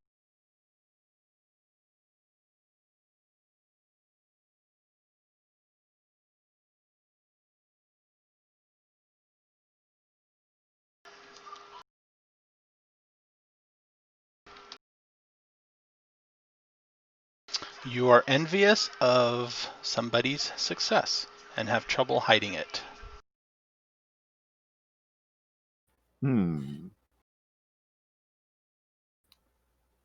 Could she possibly be envious of? Or Don't forget, you could ask for a new card. Ours fabulous good looks. I don't know if she'd be envious of. She's really arrogant. I have her thought. I don't know if she'd be envious of anybody. She thinks she's everything. Trying to think. And if she did, she would hide it completely. Yeah, I'm gonna have to ask for another card. I think that I don't think that's gonna fit her at all. It's gonna ruin what I wanted. Let's see, what is that? So I just draw one. Yeah, go ahead and draw one from the relationship deck. Which is the top one, I think. Bottom one. Okay, I got the Two of Cups. Two of Cups, right side up.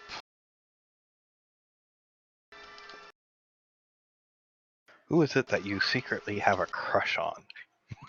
You have a strong connection with one of the other characters, and it grows stronger every day. Why?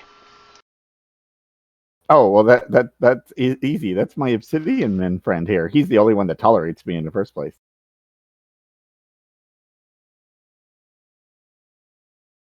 That's an easy one.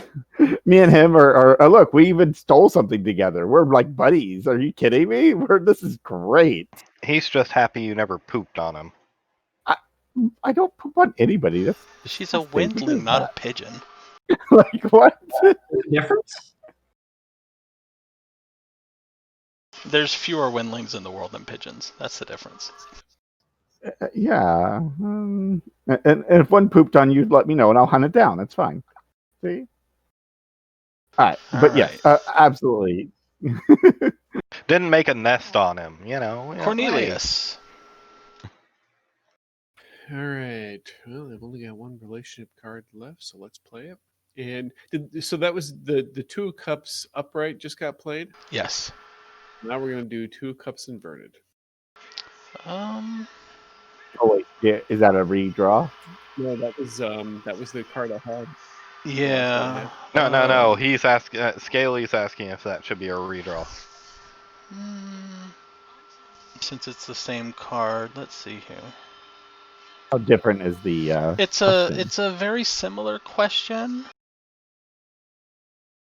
So actually, Connection. I will let you decide if you want to draw a new one.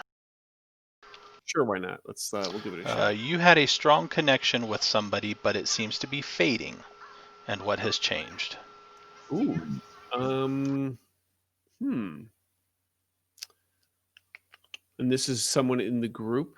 Yes, one of the other characters. All right. Or you could do a redraw. Yeah, or you can redraw. I think it's tricky because that like I guess that depends on how long we've been kind of together as a group. Maybe the first person you met, and maybe once you've like sort of bonded with the whole group, it's fading with that individual. I think I'm gonna put this on what is it? Huckrocklis? Yeah, I'm gonna put this on him. I'm gonna say that because we initially bonded over the fact that we both were spellcasters, but I realized quickly that his not that Cornelius is adverse to doing things of a fearful nature, but I think maybe Cornelius is misjudging the way he did this, and I look at it as being a bit more reckless, or maybe having a death wish, but I'm misinterpreting it, and that kind of has put a little bit of a bit of distance for him. So that'll give him the opportunity to try and grow to understand exactly why he does what he does as time goes on. I like it. That makes sense. Yeah, it does. All right, let's see. Next high card looks like a 9 with Kothar.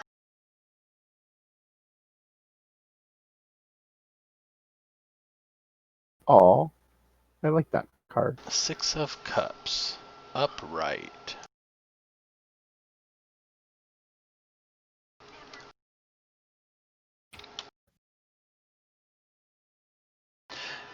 You told one of the other characters about something you left behind. What was it, and why did you leave it?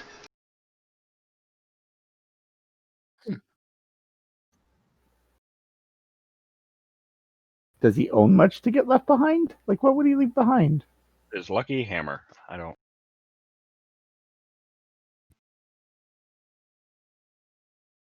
Well, it doesn't have to be a material object either. Oh, His great. He sanity. left behind his common sense. Damn it. It could have been a community at one point that he spent a lot of time with and really liked, but had to leave it for something. Ooh, what if you spent a A lot of time tool. with the dwarves?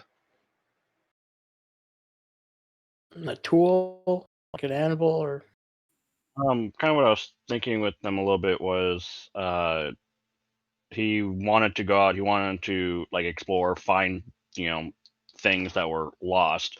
But he kind of found himself staying in one place for a long, long time, kind of thing. And then he left because whether he wanted to or not, just because his original thing was he wanted to travel, and so he kind of forced himself to uproot again and leave.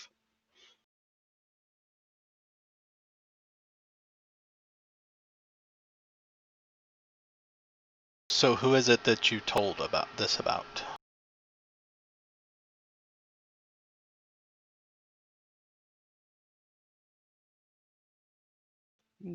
It almost would make sense tell. with being Kinsey. Yeah, tell the Windling. She'll forget. I already forgot. What are you talking about? See, it's fine. I've only told this story a few dozen times, and you're nice enough to act the appropriate emotions at the appropriate times every time. So was this a small village, or was it maybe somebody's home that respected Obsidian and had a place for you? I kind of like that, where it was not necessarily a small village, but it was definitely a place that respected the cinnamon and just kind of, I don't know, let me do my thing. Cool. All right, that is a place that we can pop on the map at one point and say this is the spot that was left behind, so that when you go there again, you can find it torch. No.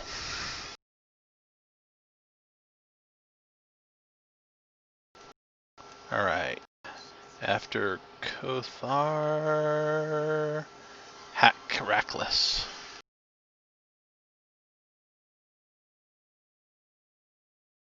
The inverted Seven of Wands.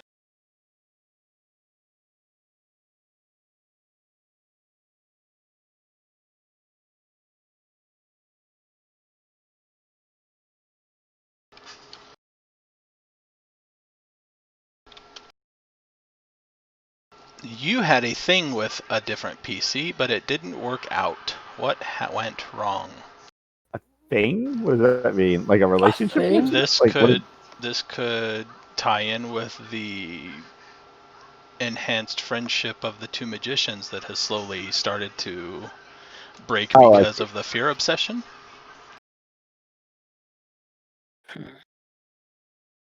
Or you can redraw. Or maybe Yeah. you could have been initially afraid of something and like had that connection with them in a sense, and then you were no longer afraid of them. So it's just kind of like boring now. It's not interesting to you anymore. I don't know who you'd be afraid of, but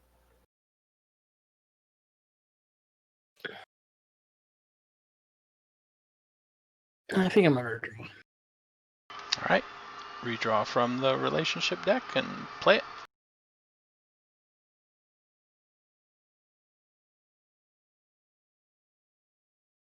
Look around my camera.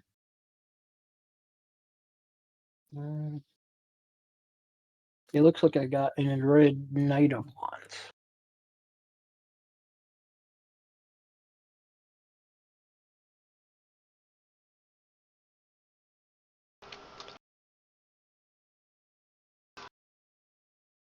You tried to impress one of the other characters and failed. Oh, this is What perfect. did you do and This how is did perfect. you fail?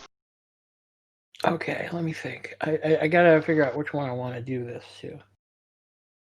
we're going to try to impress.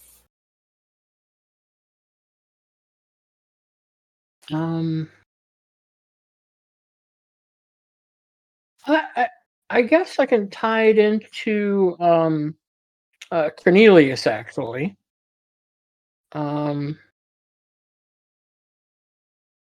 Should I? Well, depends on how good or bad it is. Maybe you tried to get Cornelius in with the frightened talent for the karma ritual. I have an idea. I'm just trying to think if that's who I really want to be.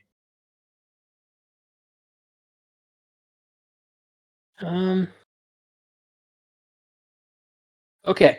Yeah, actually, I think I will do it with Cornelius. Okay, so my character's artisan skill is body painting, and so he regularly decorates his face and features with various paints in like, from week to week it changes and whatnot.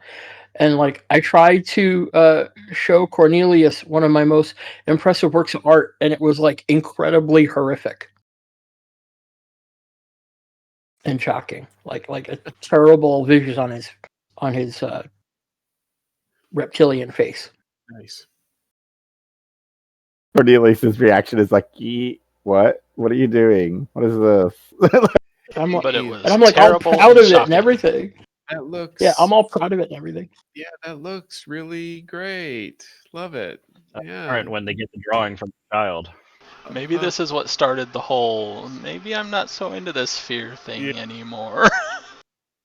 You spent how many hours doing this? Okay. Are you sure you're not horror Mark? Yeah. And that brings us... like, oh, go ahead. Yeah. Although, like the reaction you're probably having is like, are you sure you're not horror Mark?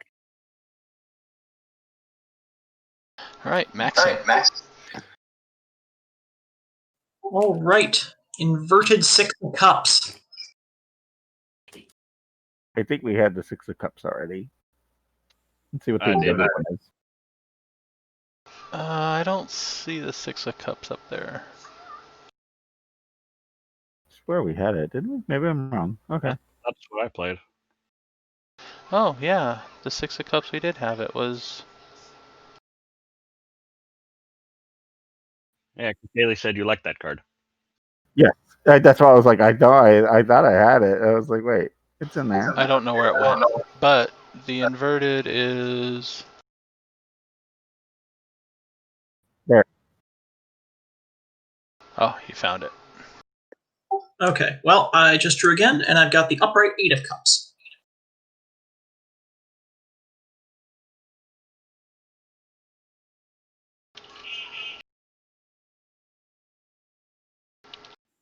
Ominous looking card. You want one of the other characters to try something new.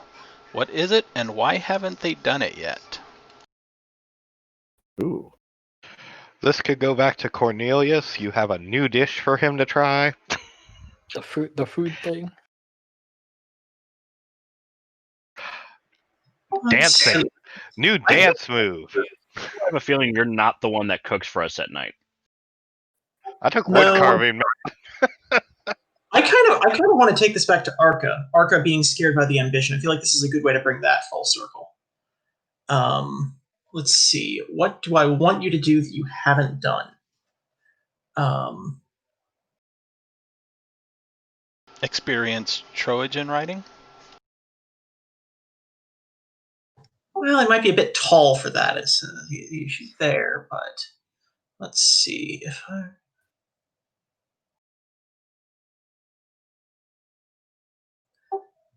Well, what would unnerve Arca or like make them uncomfortable? What kind of social situation would do that, do you think? But you would do that. So it would be the opposite.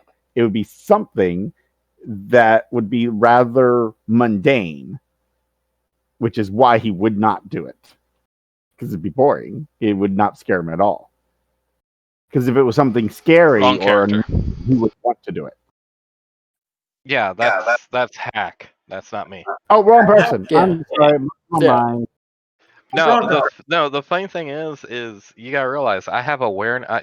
I took ranks in awareness, conversation, etiquette, haggle. So I actually am a kind of social individual. I don't know how good I am. Okay. But let's see here. Let me read through this again. Blank to try something new. What is it, and why haven't they done it yet? Something new. So he's asking what would unnerve you, something that you would be uncomfortable with. Okay. I actually got it, and I think it fits in with you, Maxim, in the fact that you keep on trying to convince me of riding different mounts. I'm okay with horses, but you're like, no, you need to have more exotic type of mounts, something different, and I'm just like, no. Sure, I can work with that. Or you're trying to introduce me to some type of species of animal, and I'm just like, you're like, here, pet this, and I'm like, no. I'm also slightly tempted to tie this into my artisan skill is poetry. I'm not sure if there's anything congruent with that, but the animal thing also works fine for me.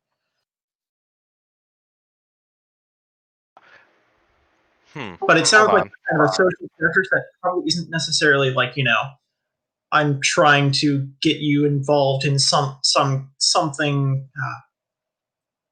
What poetry slam? What are they called? A poetry slam. Well, actually, no. It's you are trying to convince me to try writing poetry, and I just refuse. You know what? That works. That works. Yes. Okay. I'm just happy, whittling, and you're like, you could be writing, and I'm like, I could be whittling. You really like show off people. People can see while you're doing it. The wooden things, it's like, they look at that and that's impressive, but you have to like tell them that you did it before they're really impressed by it. You got to really leverage that fame and influence, Alright, so that's round 3. Brings us back to your group supports an infamous figure that everybody else distrusts. Who are they, and why do you support them? Yeah, I know we didn't get into it, but yeah, I really think we should do somebody like, I don't know, a black market figure or somebody in the underground, somebody that would, be part of like the Thieves Guild. I don't know what would be there kind of thing, but basically a thief of notorious notion, or like a smuggler might be more like it. Actually, it could go link back to the whole war thing where we have been supporting, say, for example, a soldier who abandoned the fight before it was over, type thing. Before the war was over, he what's the word I'm looking for? Went AWOL. Deserter? No. He went AWOL. He's a deserter. Yeah. So why would he have? Well, okay. Here's a better question. Why would we be supporting him? Like, who is he to us? Is the question. We didn't know he was a deserter when we met him. Yeah, No, but still, why are we supporting him why now? would we be supporting him? Yeah. Yeah, regardless of what we knew at the time, why are we supporting him? Well, let's see here. You have a cavalier, a weapons master, a sky raider. What is Kinsey again? I'm sorry, a Beastmaster as well. I'm still missing. This guy has encountered it all of combat, of war. Nah. I guess because I just don't see like I need some. This is not only that we're supporting him, but that we use him, that we work with him like actively, even though these are people that we know he is bad. He's bad news. Or that people think he's bad. Yeah, that's what I'm saying is people don't trust him because he was a deserter, but he could be like one of the best, tacticians in the world, and nobody listens to him. I don't think I care that much about tactics. And I don't know if Kinsey would never listen to him. She'd be bored out of her mind for tactics. I have a little bit of an idea here, but I don't know how to flesh it out. What about the recruiter for the exploratory force that we're signing up with? What if he's the disgraced dwarf that we support by I've got an idea. What if it's like something that like people kind of suspect this person of being some kind of Farron's spy or something along those lines? We don't believe those rumors, but those rumors exist, not substantiated enough for anyone to do anything about it, but they're just kind of there, ever present, and so people say, oh, you're working with him, and then there's just that little seed of doubt. Well, I already feel that way about the troubadour. Yeah, I don't. I think I want something more blatantly like this I'll tell guy. you what is was running bad through news. my mind was Garrick. Garrick. Sorry. Deep Space I Nine. think you're. Oh, The- I'm sorry. the I thought you were Cardassian going Taylor. with Garrick from. Oh. Yeah, I can- something mean- like that. Like yeah, You mean somebody. Carl the One Eye? No. So yeah, Garrick, Garrick- the Cardassian Garrick the Taylor from Deep Tailor. Space Nine. Yeah, from DC. Garrick Oh. Taylor, who yeah, was also he the runs spy he master. runs the gambling casino thing. Yeah, the gambling house. So yeah, I think somebody like that. Somebody No, who's that's not blatantly Garrick. bad news. Not Garrick. I'm sorry. No, he's the. Oh right. He's the guy Garrick's who the people like Tailor, who was yeah, I also the remember. spy master. Yeah, that guy. I'm tempted to request a redraw because I mean, the idea of supporting somebody is, I think, our problem here. Okay. What about the rest of you? I'm Okay. actually cool with a redraw, actually. Sure, we can do a redraw. We'll see what we get. We do kind of already have that role filled before we ever drew the card. Yeah.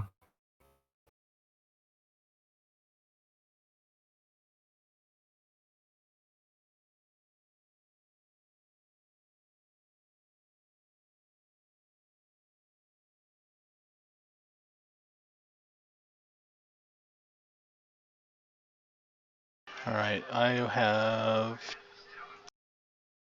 will let you choose which one to answer here.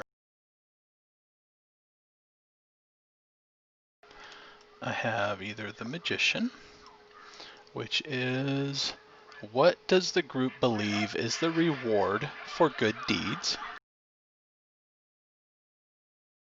I Oh, boy. have the Devil I'm trying- inverted. Our I'm trying group to is figure out what owed. these good deeds are. Our group is owed a large debt. What are we owed, and by whom? Ooh, Oh, I like that one. I do like that one. Or the Star Like the guy we made the inverted. dagger for. The Star. Something happened that broke the trust in our group. What was it, and how did we get past it? No, I don't like that one. I think we're too early on that one. I like the devil. Be too hard to answer. Yeah, the star. I feel like the trust in our group is already on enough of a knife edge that we don't need to break it. Yeah. So you want the Me, debt one? me poisoning Cornelius all the time. It's just Yeah. getting too much. I like the idea the of idea of being owed. the dagger, right? Where we still haven't probably gotten paid for that, but that's a lot of it's because we're like, we don't know whether we want to give the dagger now or what's going on with that. Like, there's still a lot of questions we don't know. And so, maybe we're, but we still feel like we're owed it, at the moment. Right. By whom? I guess that's the question. Do we know who the dagger was for? Or is that only what the troubadour has kept to himself at the moment? Maybe the troubadour kept it to themselves.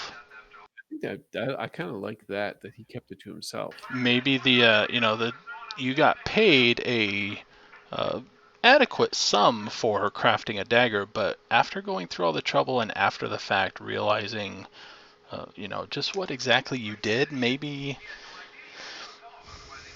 you stack it as worth a lot more trouble than you got paid for. Ah, that's an interesting thought. That's true. Or maybe it's something along the lines of like, it was a job that, got paid in advance, but also on delivery. The on delivery payment never happened. I do feel like we don't want this to be like, we feel like the troubadour owes us. We want it to be whoever the troubadour was to that put us in contact with this person. That's the person that owes us.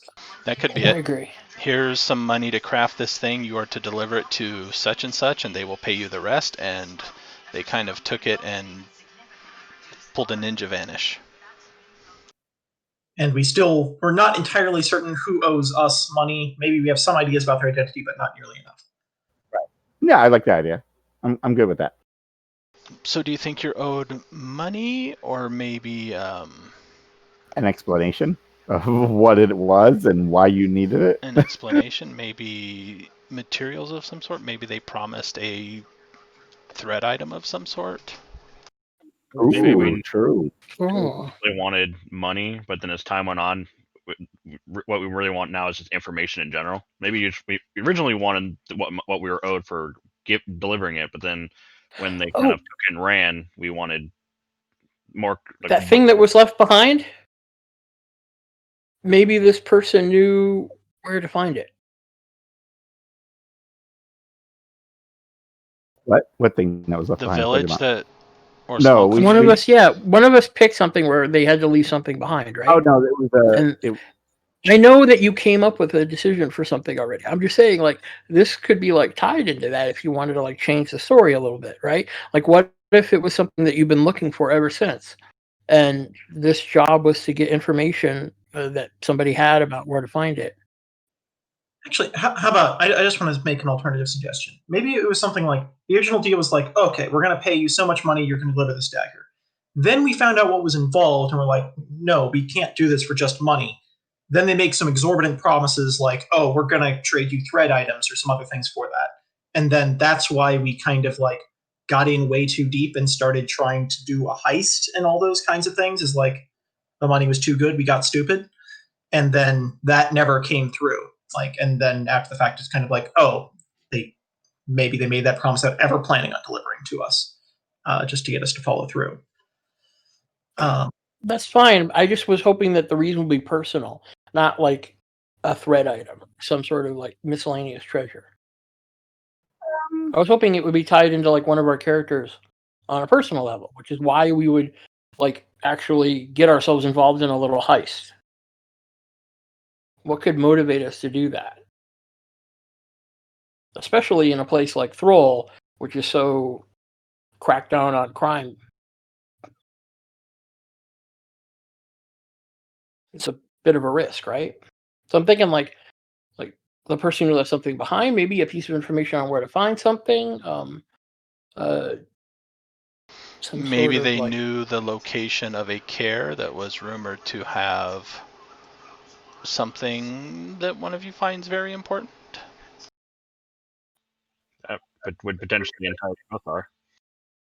Yeah, I mean, in that case, like, if it's like the location of a care, that could have a variety of implications. Like, they told someone that X thing that is important to you specifically could be there, but also just finding a care and opening it is kind of a big deal. And like, there's a good chance you get rewarded for that and get all kinds of fame and prestige. That could be the motivation for other people. Think about this one moment. I'll be back in about a minute or two. Yeah, but this is like before we were doing the expeditionary stuff, right? Do you want to like tie it into like that, like after we've joined? Or at least maybe the reason why we joined, right? Maybe this popped up that suggestion of, so let's put it this way. Maybe this was offered and we were like really thought about it seriously. Then when it was taken away from us, we talked about what other ways could we find this Karen without having to drag this person around and stuff. And we talked about the exploration force. I think that could have led us to that decision.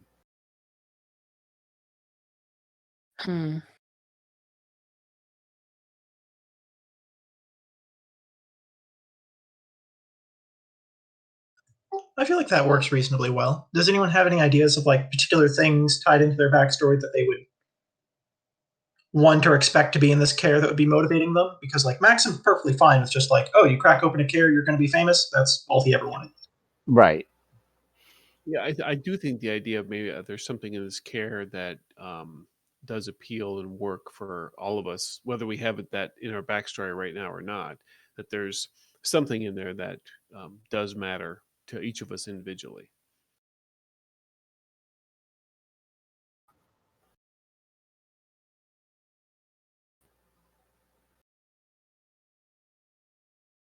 And I can't think of any unifying ambition for us like that.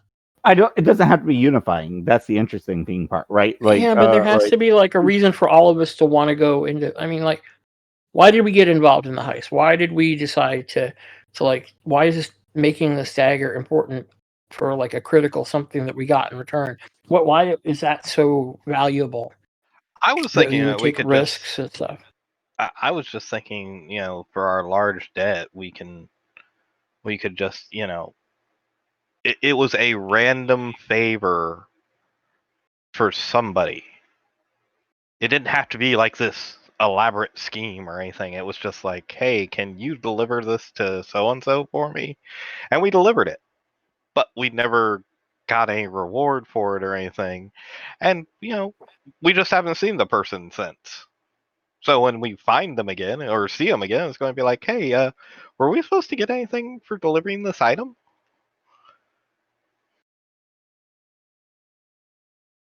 I mean, I'll go along if it's something impersonal, like a threat item or something. I mean, I'm not like all that hung up on No, it. I just think it's like if we're gonna try to work it into our like group, it should have a personal reason, and this doesn't seem personal.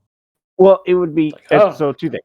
It will be very hard to make it personal for everybody, obviously. So finding the new unexplored cairn would obviously follow into one person's.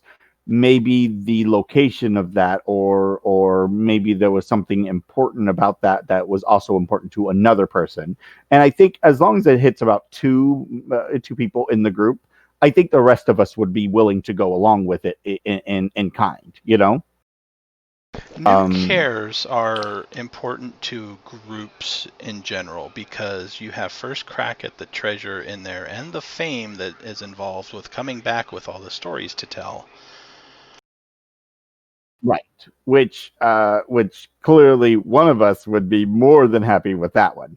The question I think we were asking is, what would be the draw for the rest of us? I mean, Kinsey would love to go to the place that's never been unexplored. She just, but is it personal? No, like her reasonings would be very different.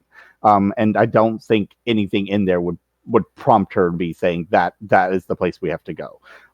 Short of just being excited about it. If you want to shelve this temporarily and do... yeah, let's finish up the rest of our cards, and then we can come back to this. Yeah, let's do some group cards since it is starting to get a little late, though, and the location cards aren't quite as important. Good location card. Okay. I think I might have to redraw my group one, but because I think this one's already been taken. So. All right, so everybody roll your d20. 14. 14. It's okay. We finally got a roll that was above 14 at least. We got 3 14s. 3 14s, 2 8s, and an 18. So the 18 is first. Mm-hmm. Let me come up with a card for this one. I'm about to say, are we supposed to have another card? Yeah.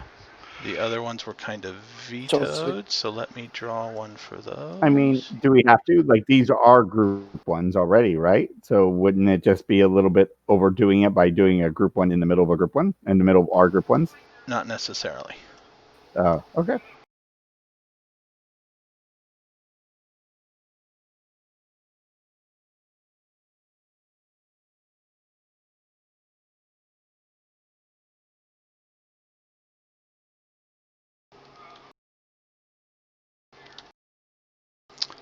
There is someone that everyone in our group cares about. Who is this person? Oh, geez. You can make that weird. Yeah, we'll have to think on that one. Yep, that could be the troubadour. Or it could be somebody else. I don't know if we all care about the troubadour. All right, moving on. All right, who's going drawing first? Jeff? Yep. Yeah, group deck? Yeah, yes. The group one. Oh, are we doing group this time, not location? Yeah, we're doing group. Oh, okay. I was very confused. I was like, wait, huh? Oh, it's the star? Was that yours, the star? No, the inverted star was the one that you had. Yeah. Yeah, that's that. The star No, was this is played, the right? uninverted one, though. Yeah, this is the uninverted one.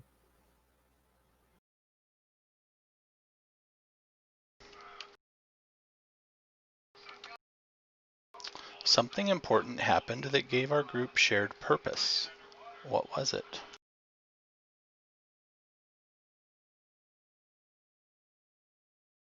A shared purpose. So this might be whatever sparked us to go, like, join the expeditionary force, specifically. which we kind of talked about might have been this unfulfilled debt about a particular care that some people may have a personal connection to.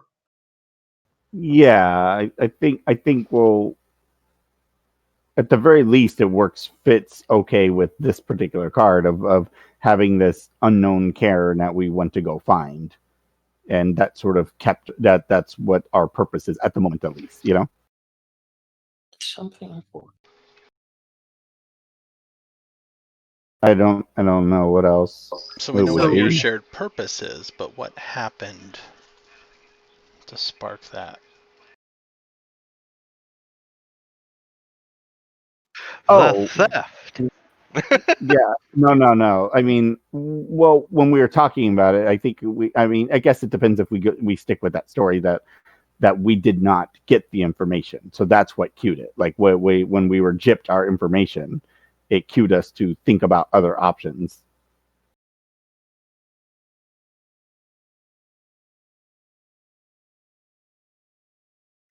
We could work with that. I'm just wondering if there's something in that care that someone needs for some particular purpose. Well, I mean, it's an unknown Karen. That makes it really difficult unless someone's already been in it. So the only thing I could say would be there's something historical about it, meaning that it's known historically, but not the location. Wait. Maybe. Okay, so this is just an idea. So I don't know if this is out here. Like, let's say the lead on the care was in a journal like from in the Great Library, and we wanted to be able to get to that care first. So we had to do the whole heist thing in order to get a scribe to sneak the journal out so we could get first dibs on this lead. But we just found out that it was copied and that another group is arranging an expedition as well. And we want to go now. You know what I mean? So you're saying we do know where this care is, Right. We yeah, that's the point, right? Right. So we're setting out like right now because the other group is getting the lead as well, and we want to beat them to the care. So we're kind of racing somebody then. Yeah, another group of adepts. And did you then join the exploratory force in order to get support to try to help you get there first? Yes. Yeah, that makes sense. Hey, wait a second. That could link back to that person that's untrustworthy. The scribe. Oh, maybe. I mean, but we're not. No, he's untrustworthy because we find out he told the other group about the same care. Yeah, he sold it twice. Why would you continue to support them then? Yeah, no, we re-rolled that one. That's right. You did re-roll that one. Yeah, one. we re-rolled that That's right. one. Yeah. Never mind. So Yeah, the thing that happened was you found out that a journal that had a lead on a care was copied and sold to another group. Another team. A rival team. Yeah.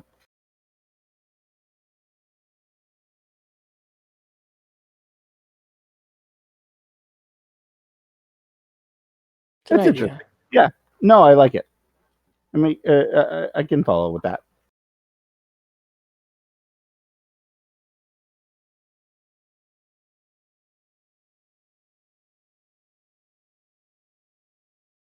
Okay. Well, the first 14 was Kinsey. Oh, all right. Yeah. See, I don't know if I want to. I think we redid that one, but it's the inverted one. Strength.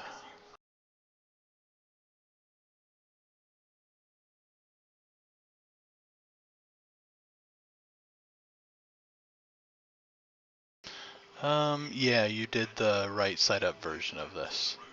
That's what It's kind of falls into the other one. This one is if someone was going to describe you, what would they say is your biggest challenge or flaw? Which kind of ties into the other one.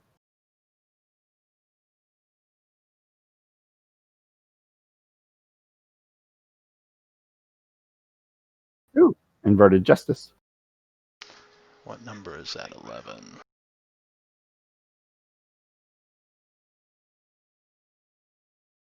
I'm sorry if someone else has justice. Okay.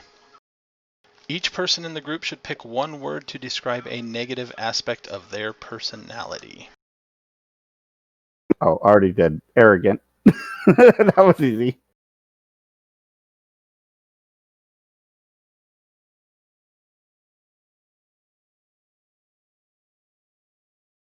Who's next?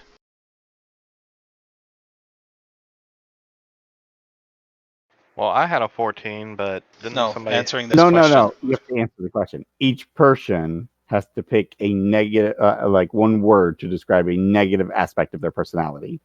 So you have to describe a negative aspect of your character's personality. One word. Stubborn. Ooh, I like it. I got some crazy guy trying to convince me to do poetry. All right, who's next? Vengeful. Vengeful?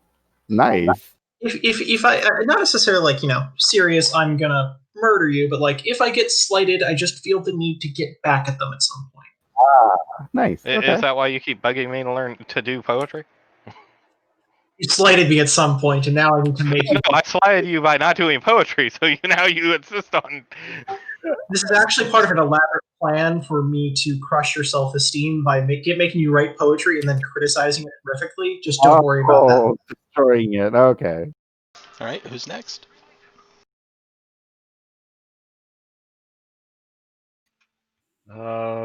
Gothar, blunt.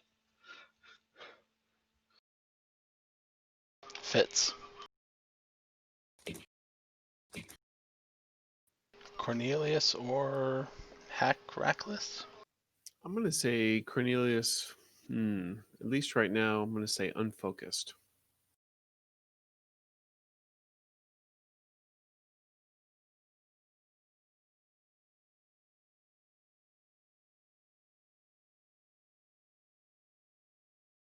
What about Hack?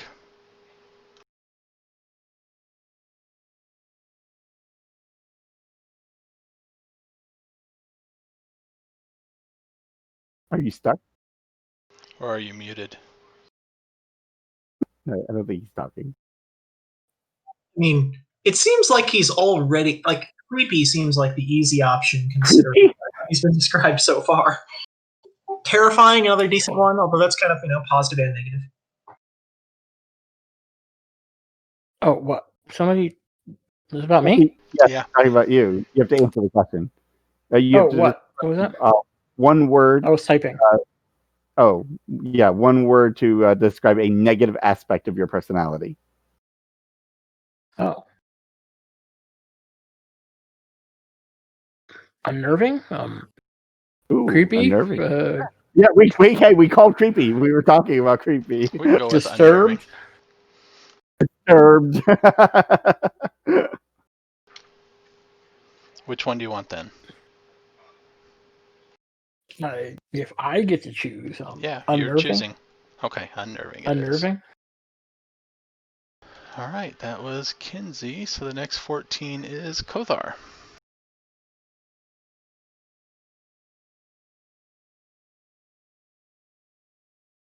Inverted chariot. The chariot inverted.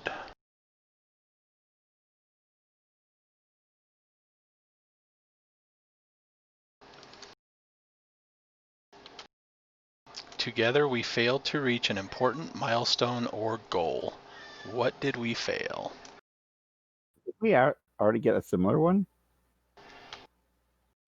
Or we worked in, we partially kind of already answered it. This can flesh out that.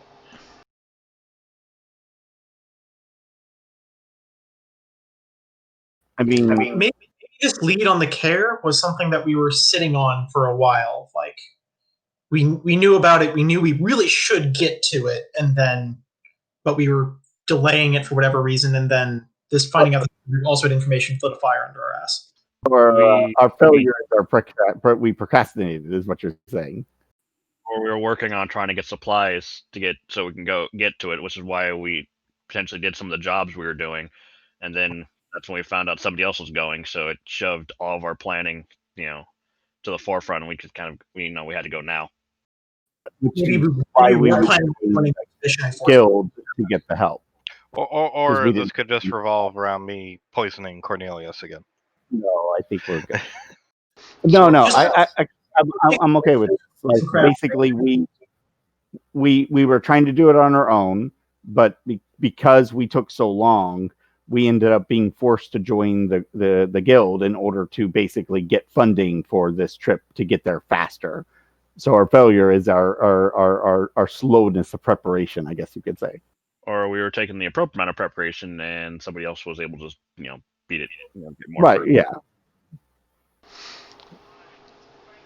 So what I'm hearing, and that I'm trying to piece together here, maybe, is that this first care you were trying to go to is pre-game, and you did not make it there first. Or do you not want to go with that? Yeah, no, because I think we still hope to get there first. We just know that we're yeah, I don't know if that would count as a failure though, because basically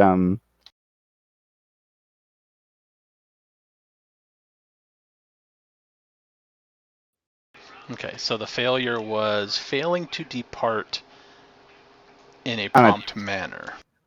Yeah, yeah, meaning that it's possible that when we were doing the jobs, we failed at multiple jobs that we were hoping to do, and we didn't get nearly as much money as we were hoping to get. So, like, and it was more like a comedy of errors of sorts, that we were doing jobs, but they were either not paying nearly well enough, or not, or we were failing at them, or not doing a good enough job that we got docked pay, things like that. And then, so this job came up with that was supposed to give us more money, and but either way, we found out that that somebody else was basically going to get there first, so we had to rush it. Okay. So the reason you failed was a struggle to get funding and supplies for the expedition. That makes sense. That makes more sense. Okay. Leads us to Arca for the 14.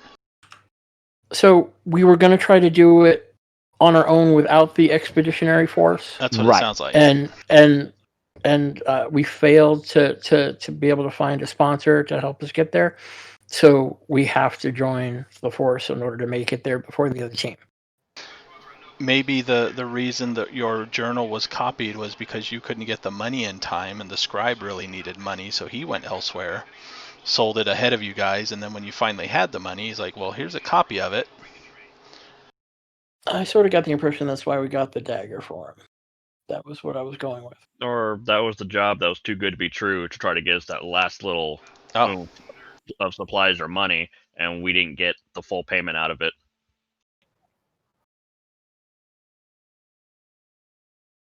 Okay. Okay. This is all falling apart now to me. I can't maintain an idea of what's going on here anymore. Okay, so we have two. Way too many details. Yeah, and I think part of it was when we added the journal thing, it threw the other one off a little bit, and so I think that got it confused. Because initially the job of the dagger was this unsolved mystery and things like that. And we were trying to connect it to the dagger, but I don't think we actually did a good job in connecting it, making it clear what the connection was. So that is the question. What is the connection to the dagger and the diary?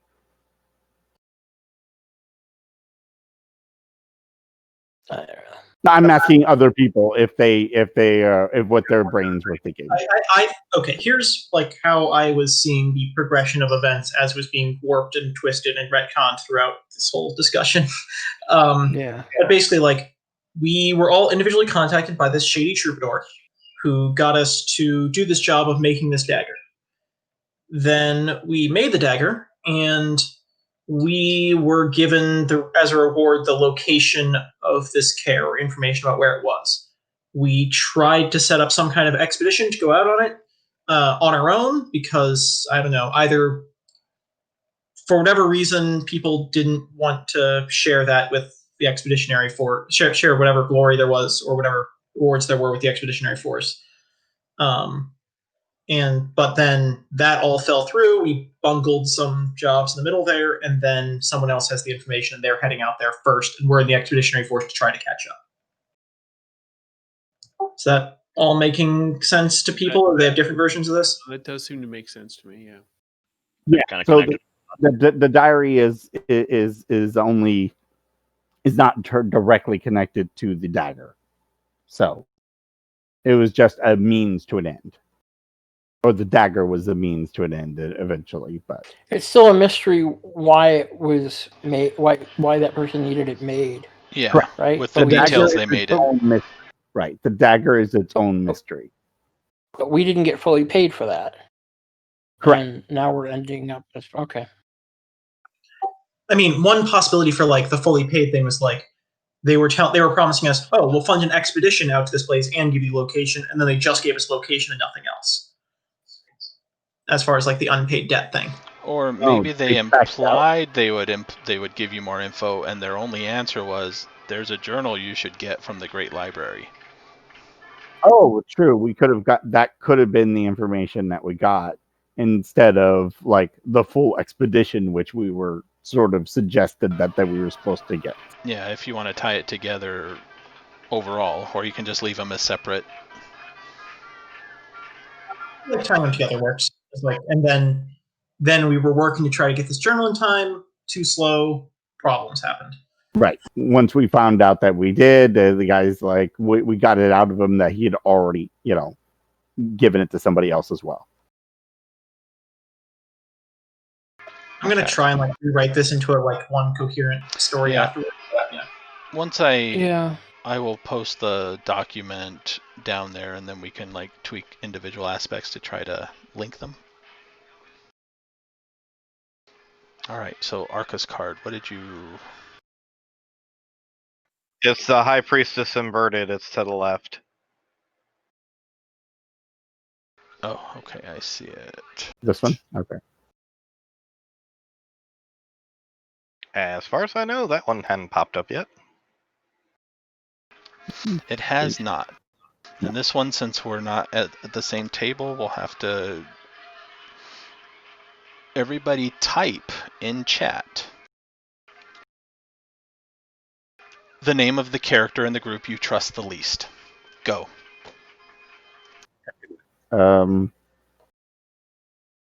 Okay.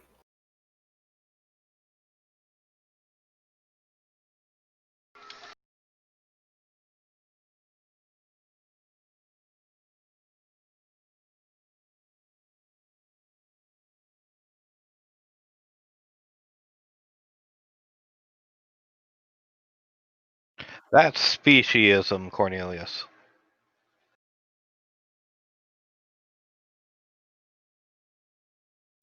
It's purely digestive related. If I trust the least. Oh, you know what?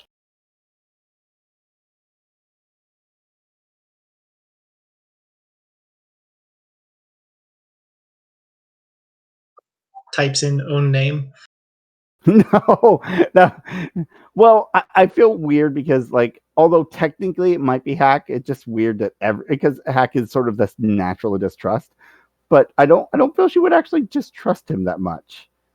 You might find him dark and weird and brooding a bit, but that's about it, Yeah, I was a bit torn on that because, on the one hand, creepy. On the other hand, like, his motivations are something that are kind of plain to read, and that can make it easy to trust someone, even if they're weird.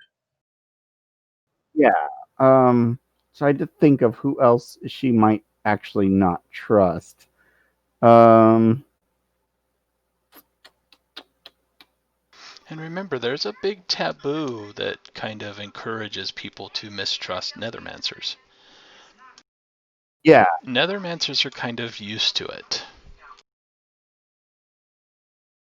I'm going to go with Cornelius.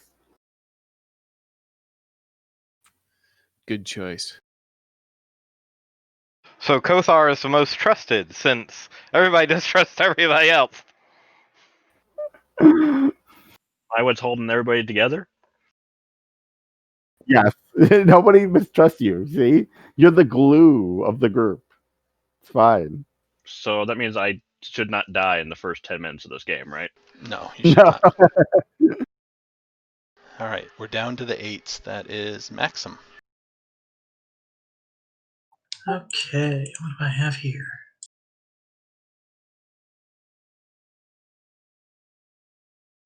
The sun inverted. We all gonna die.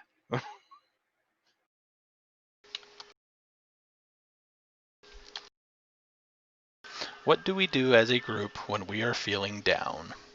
Oh, what Not brings us poetry. up? Read your poetry. I sense drinking is in our future. I don't know. She might drink. I don't know. I don't know. Was she a heavy drinker? I hadn't thought about it. Play games in the garden. True. She would play games. I don't know if everybody else would play games.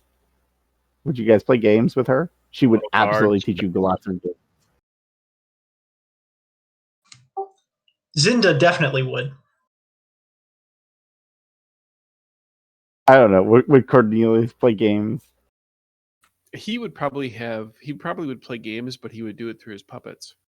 Oh, okay. And this is why there are people who don't trust you, Cornelius. Person. Maybe the puppets creep her out. She's like, okay, that's just weird. But yeah. I think we could play playing games in the garden to just relax and chill and things like that. We'll go back to our kid days, right? Right? Oh, okay. Except, I feel like we all go to relax and probably have our own perspective on what's going on there, but it's all just kind of that meeting and little bit of community there. But look, she's going to teach you all how to play hide and seek. Kothar might be bad at it, but it's okay. She'll teach him anyways. Kinsey goes there with the expectation that everyone's going to play. Someone else brings a lot of strong alcohol, and it all kind of works itself out. Exactly. It's fine. Okay. She just chose Kothar to hide behind the other statue. It's your best place. It's your Playing only games place. in the little hidden garden. Yes.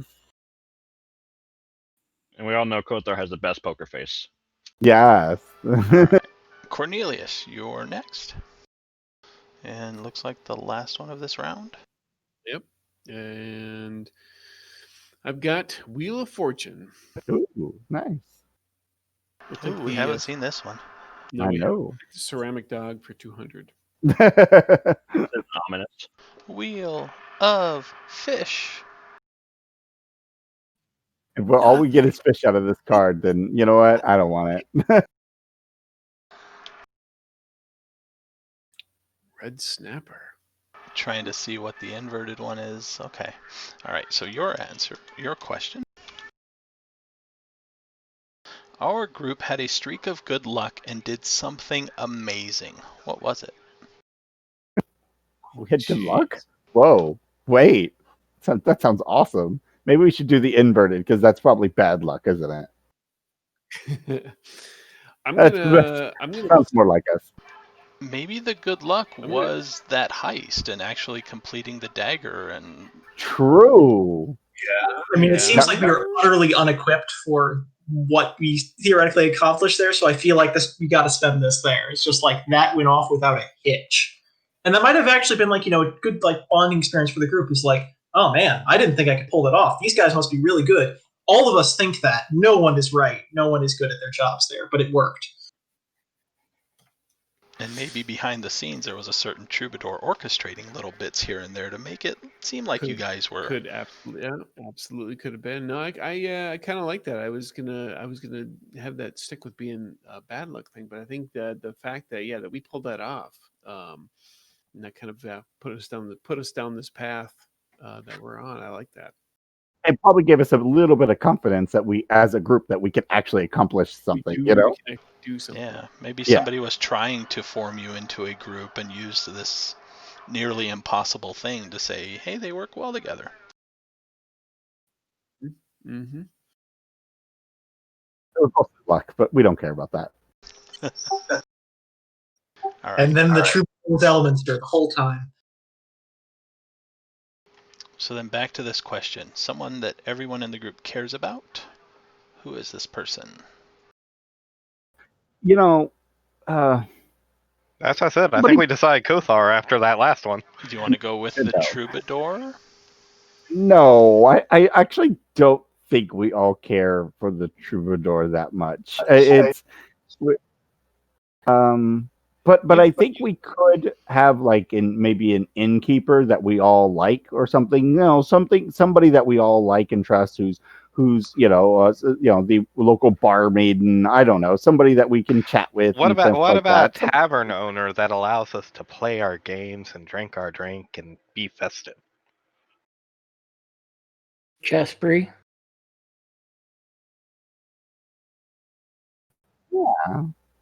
Maybe the local tavern owner who we've maybe we did something for him that we were actually decent at, and we helped him out, and whatever we did gave us an in with him, and we all really like him. How about the gardener in our little garden hiding spot? The reason why Ooh. it's still hidden is because he kind of makes it so people just kind of overlook it.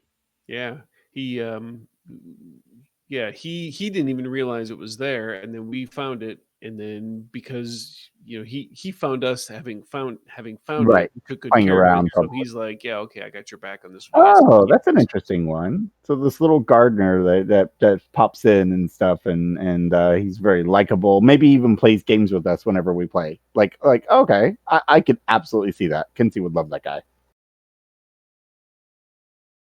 Anyone not like the gardener idea? No, I got no problem with it. It works just like some old quester, Jaspery, who just kind of maybe like goes around and tends all these different gardens, and this is like a little shrine that's a bit more private than all the others. And he, lets us use it. Mm-hmm.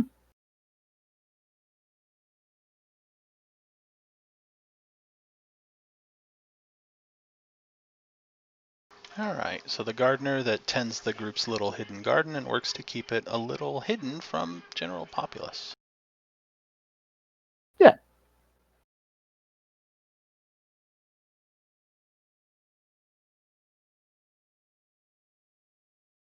All right, do you want to do a lightning round for that last location? Or do you want to just skip it and end him here? We could do it. I mean, it's up to who has to leave. Well, it's getting on close to midnight, so I'll need to leave here in a little bit. Do you think we could do a lightning round? Maybe play them Go all real and fast. then pick like the top one or two to answer? You gotta go there and go first. Well, Yeah, go first. I was about to say, why don't I just go first and y'all guys roll off? And It works. Okay, so let me do this last group card to think about. Is that yours? yeah, the Three of Swords is mine.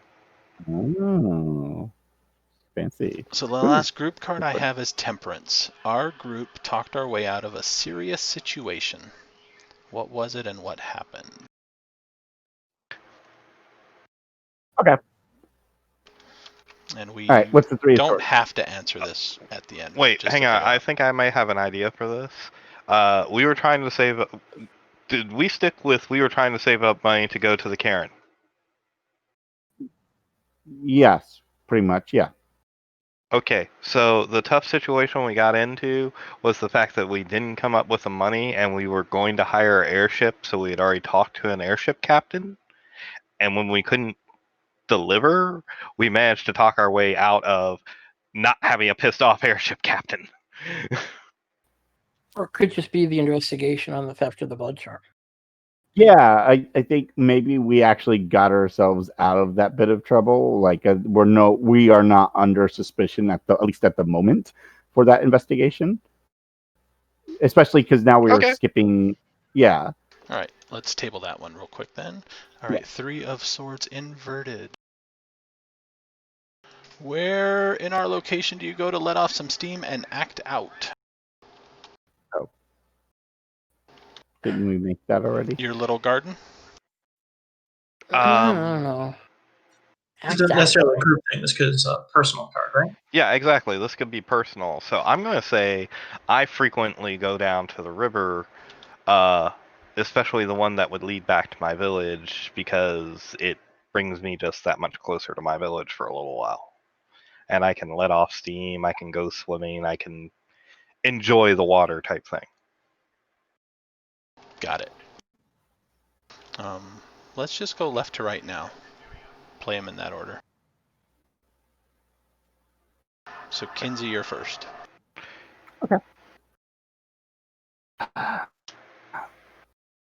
There it is. King of Pentacles.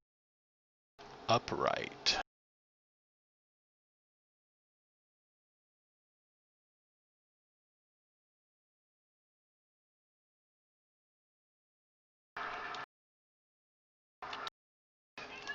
Someone in our location is adverse to change. Who? Why? Wait, what? Oh, why is routine so important to them?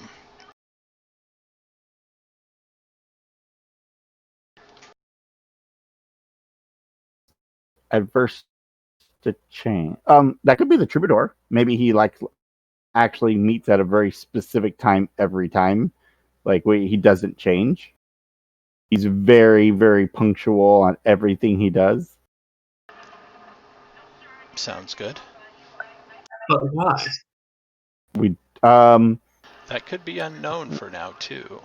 Yeah, we could just leave that as an It can unknown. be We an don't know assumed. why. We Or what does he tell us the reason is, which may be wrong. You know, like when one of us is 5 minutes late and he, goes off on a lecture about why you have to be on time. What does he tell us? Oh, I think because he's a showman, the show starts at a specific time all the time, and he just abides by that in his regular life outside of that. Sound good? yeah, I'm okay with that. Curtain calls exist for a reason.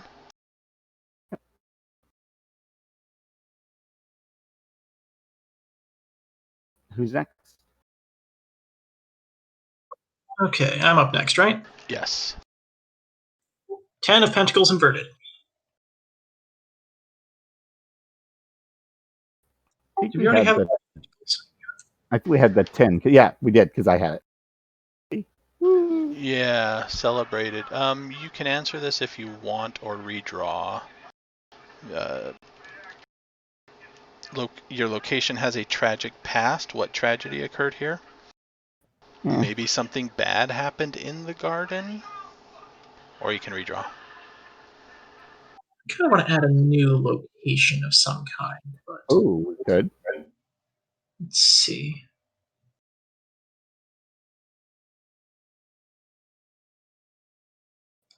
I feel like there's just a spot like on the road, like south of Thrall.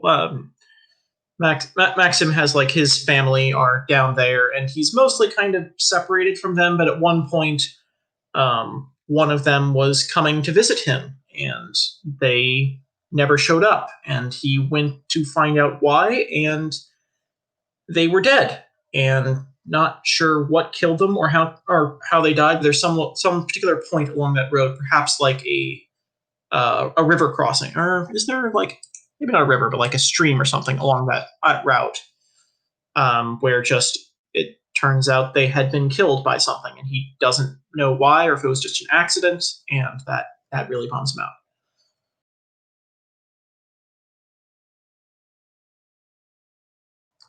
Let's see.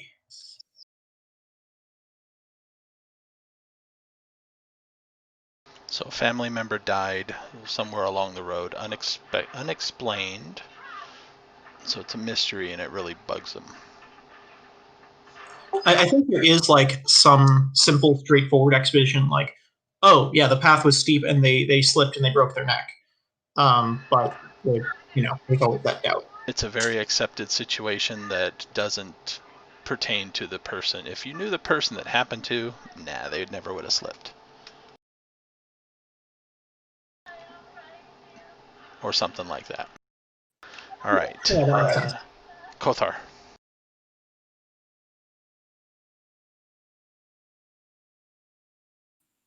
Five of Pentacles. Upright.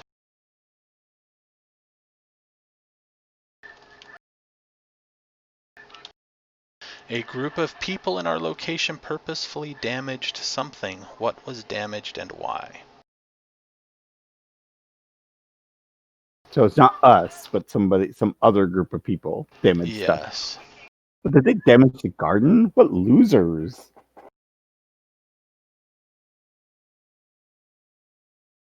And that makes them my enemy. Maybe somebody damaged the statue? Maybe this rival group that went after the care damaged something to try to delay you?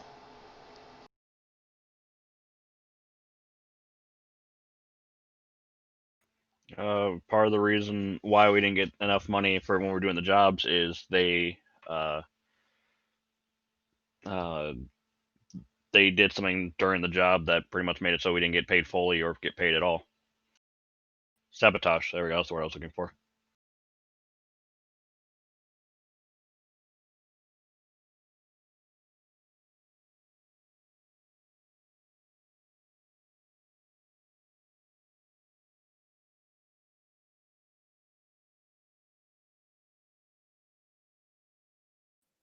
You may have missed a few of the location notes while I've been adding things in. Okay. That'd be good, but- Cornelius. The Seven of Pentacles upright.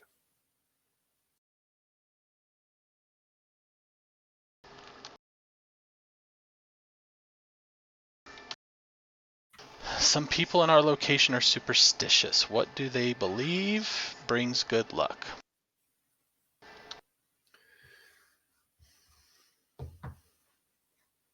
Location is superstitious. I'm gonna say it is. It's our gardener buddy, the one who maintains this, and there is a certain.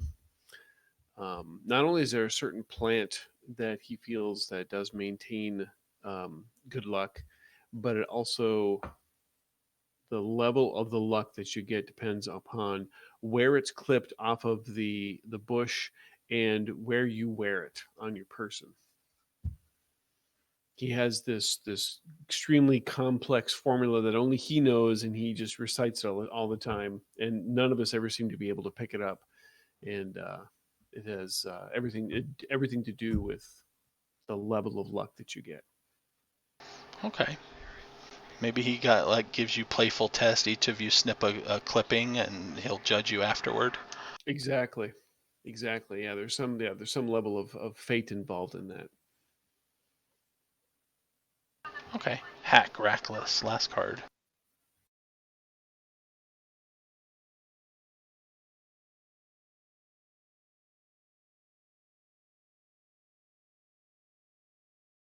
Nine of Swords. Inverted.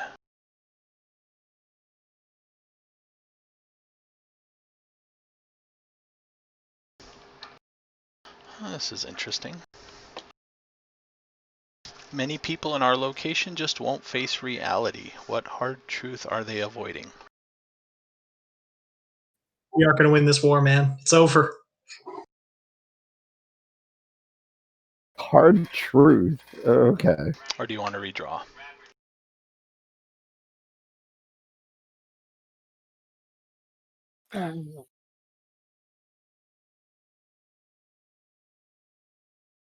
Yeah, I'm gonna go for a redraw.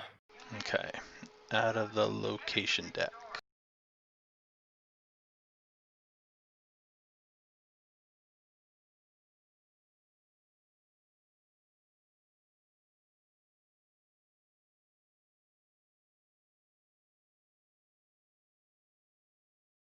Inverted Four Four of Swords.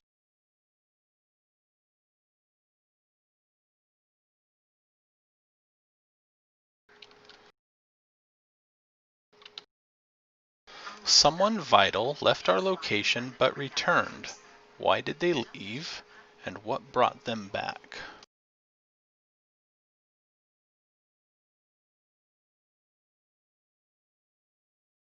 would be vital. Yeah, that's weird way of. I mean, the troubadour could have left for some weird reason. Or the But that means they gardener. came back, or the gardener. Or we you can could try create again. a whole new NPC, right? We could create somebody new. Who else would be important to us in the city? Our tavern owner left to go get more brew, and we haven't seen him since. No, I don't know. Well, no, he came back too. So You want to try another one? That would not be a vital thing. Yeah. Do we want to bring this back to that scribe that we were bribing, or no? No. yeah. I mean, And a 9 of swords. Right side up. have the upside down one. Maybe I'm wrong. Oh well. The first one. Oh, it was okay. Someone we trusted betrayed our location. Who was it, and how did they betray us? I mean, Oh. that Maybe that was your scribe.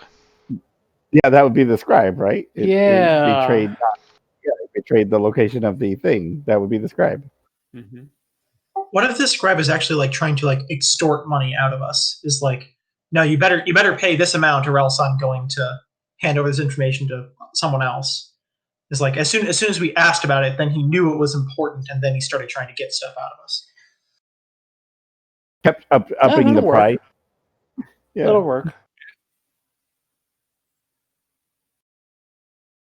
Yeah, that'll work. What was the temperance thing again? It's the only one we didn't finish. That was remember. you talked your way out of a serious situation. Oh, What was right, it, right, and what right. happened? Yeah. Wait. Were we? I don't want to make sure we're not retconning. When it came to the actual heist that we succeeded at, we were talking about leaving because things got hot. But now we're changing that. So that could be what we talked our way out of. We talked our way out of the authorities suspecting us for whatever. We've been able to, basically say, okay, we got this under wraps, Maybe the heat that you're leaving isn't the same heat that you talked your way out of. Well, we don't technically have to be leaving for heat now. That was just a reason before, because now we have an actual motivation to leave. Now your reason is trying to get somewhere first. Right. So we don't have to have the heat. What if we actually got ourselves out of trouble with this one? We've convinced the authorities that that we're innocent for whatever reasoning. Mr. Talkative over there got us cleared. It's like somebody knew that the dagger you crafted was made with this rare material that only this other person has, but you had an alibi that was Loctite somehow. Yes. We have cleared ourselves of the authorities of this robbery, and even if the merchant is really angry at us and still suspects we did it, he can no longer sick the guards on us because we've cleared ourselves so well. Maybe our illusionist friend over there who had some help with that. Yeah, see, the illusionist was responsible for the alibi. He created an alibi for us, right? Totally could create an alibi for us. There we go. See? He held a little puppet show in the garden. And we were all there. Explaining how, this puppet could not have gone and robbed that thing because this puppet was over here doing this thing at the time. We were all part of the puppet show. That's why. I mean, clearly we were all there. That's right. Or talking to the guards, using the puppets to describe what we were doing of what our alibi was at, and that was airtight because who could not believe the puppets? I kind of just have this idea that every time our group is like telling a story or like explaining something to an NPC, that it's just going to be like, okay, and now then the puppet show comes out, and like maybe we all chime in with our bits of the story, but it's like we're all doing it while the puppet show is going on, like when our puppet comes up. Maybe the guards just cleared us so they wouldn't have to like deal with the puppet show anymore. It works either way. Like, no, we don't want to question that guy anymore. Frighten power may be getting used at the same time. Yes.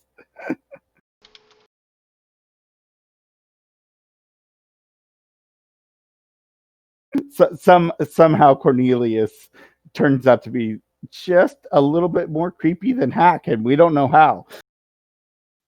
He's got puppets. I mean, come on, it's kind of a given. But yeah, I like that idea. So we have talked our way out of that situation, and so we are not wanted by the authorities or anything like that. Even if the merchant still hates us.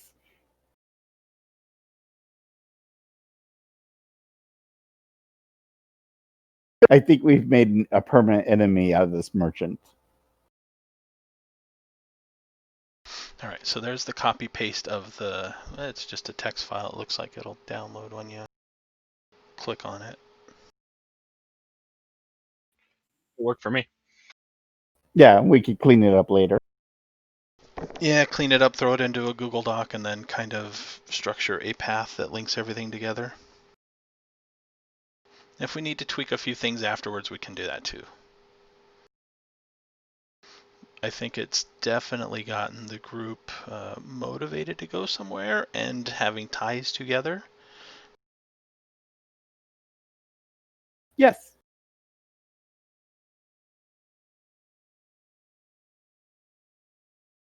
All right, anybody have any other things to add? Oh, if anybody, my character does tattoos, so if anybody wants a tattoo, my character will give you one. Just so you know. Let me keep that in mind. Be more concerned about engraving or Kothar, not really a tattoo. Yeah, how about I tattoo Kothar? Another thing, everybody come up with the name. You don't have to have a whole lot of details, but the person who initiated you into your discipline, right? Oh, like a mentor? Yeah, from home. That way, Your you know, teacher. if you ever go back there, you have somebody to train you. And I have fodder for plot devices.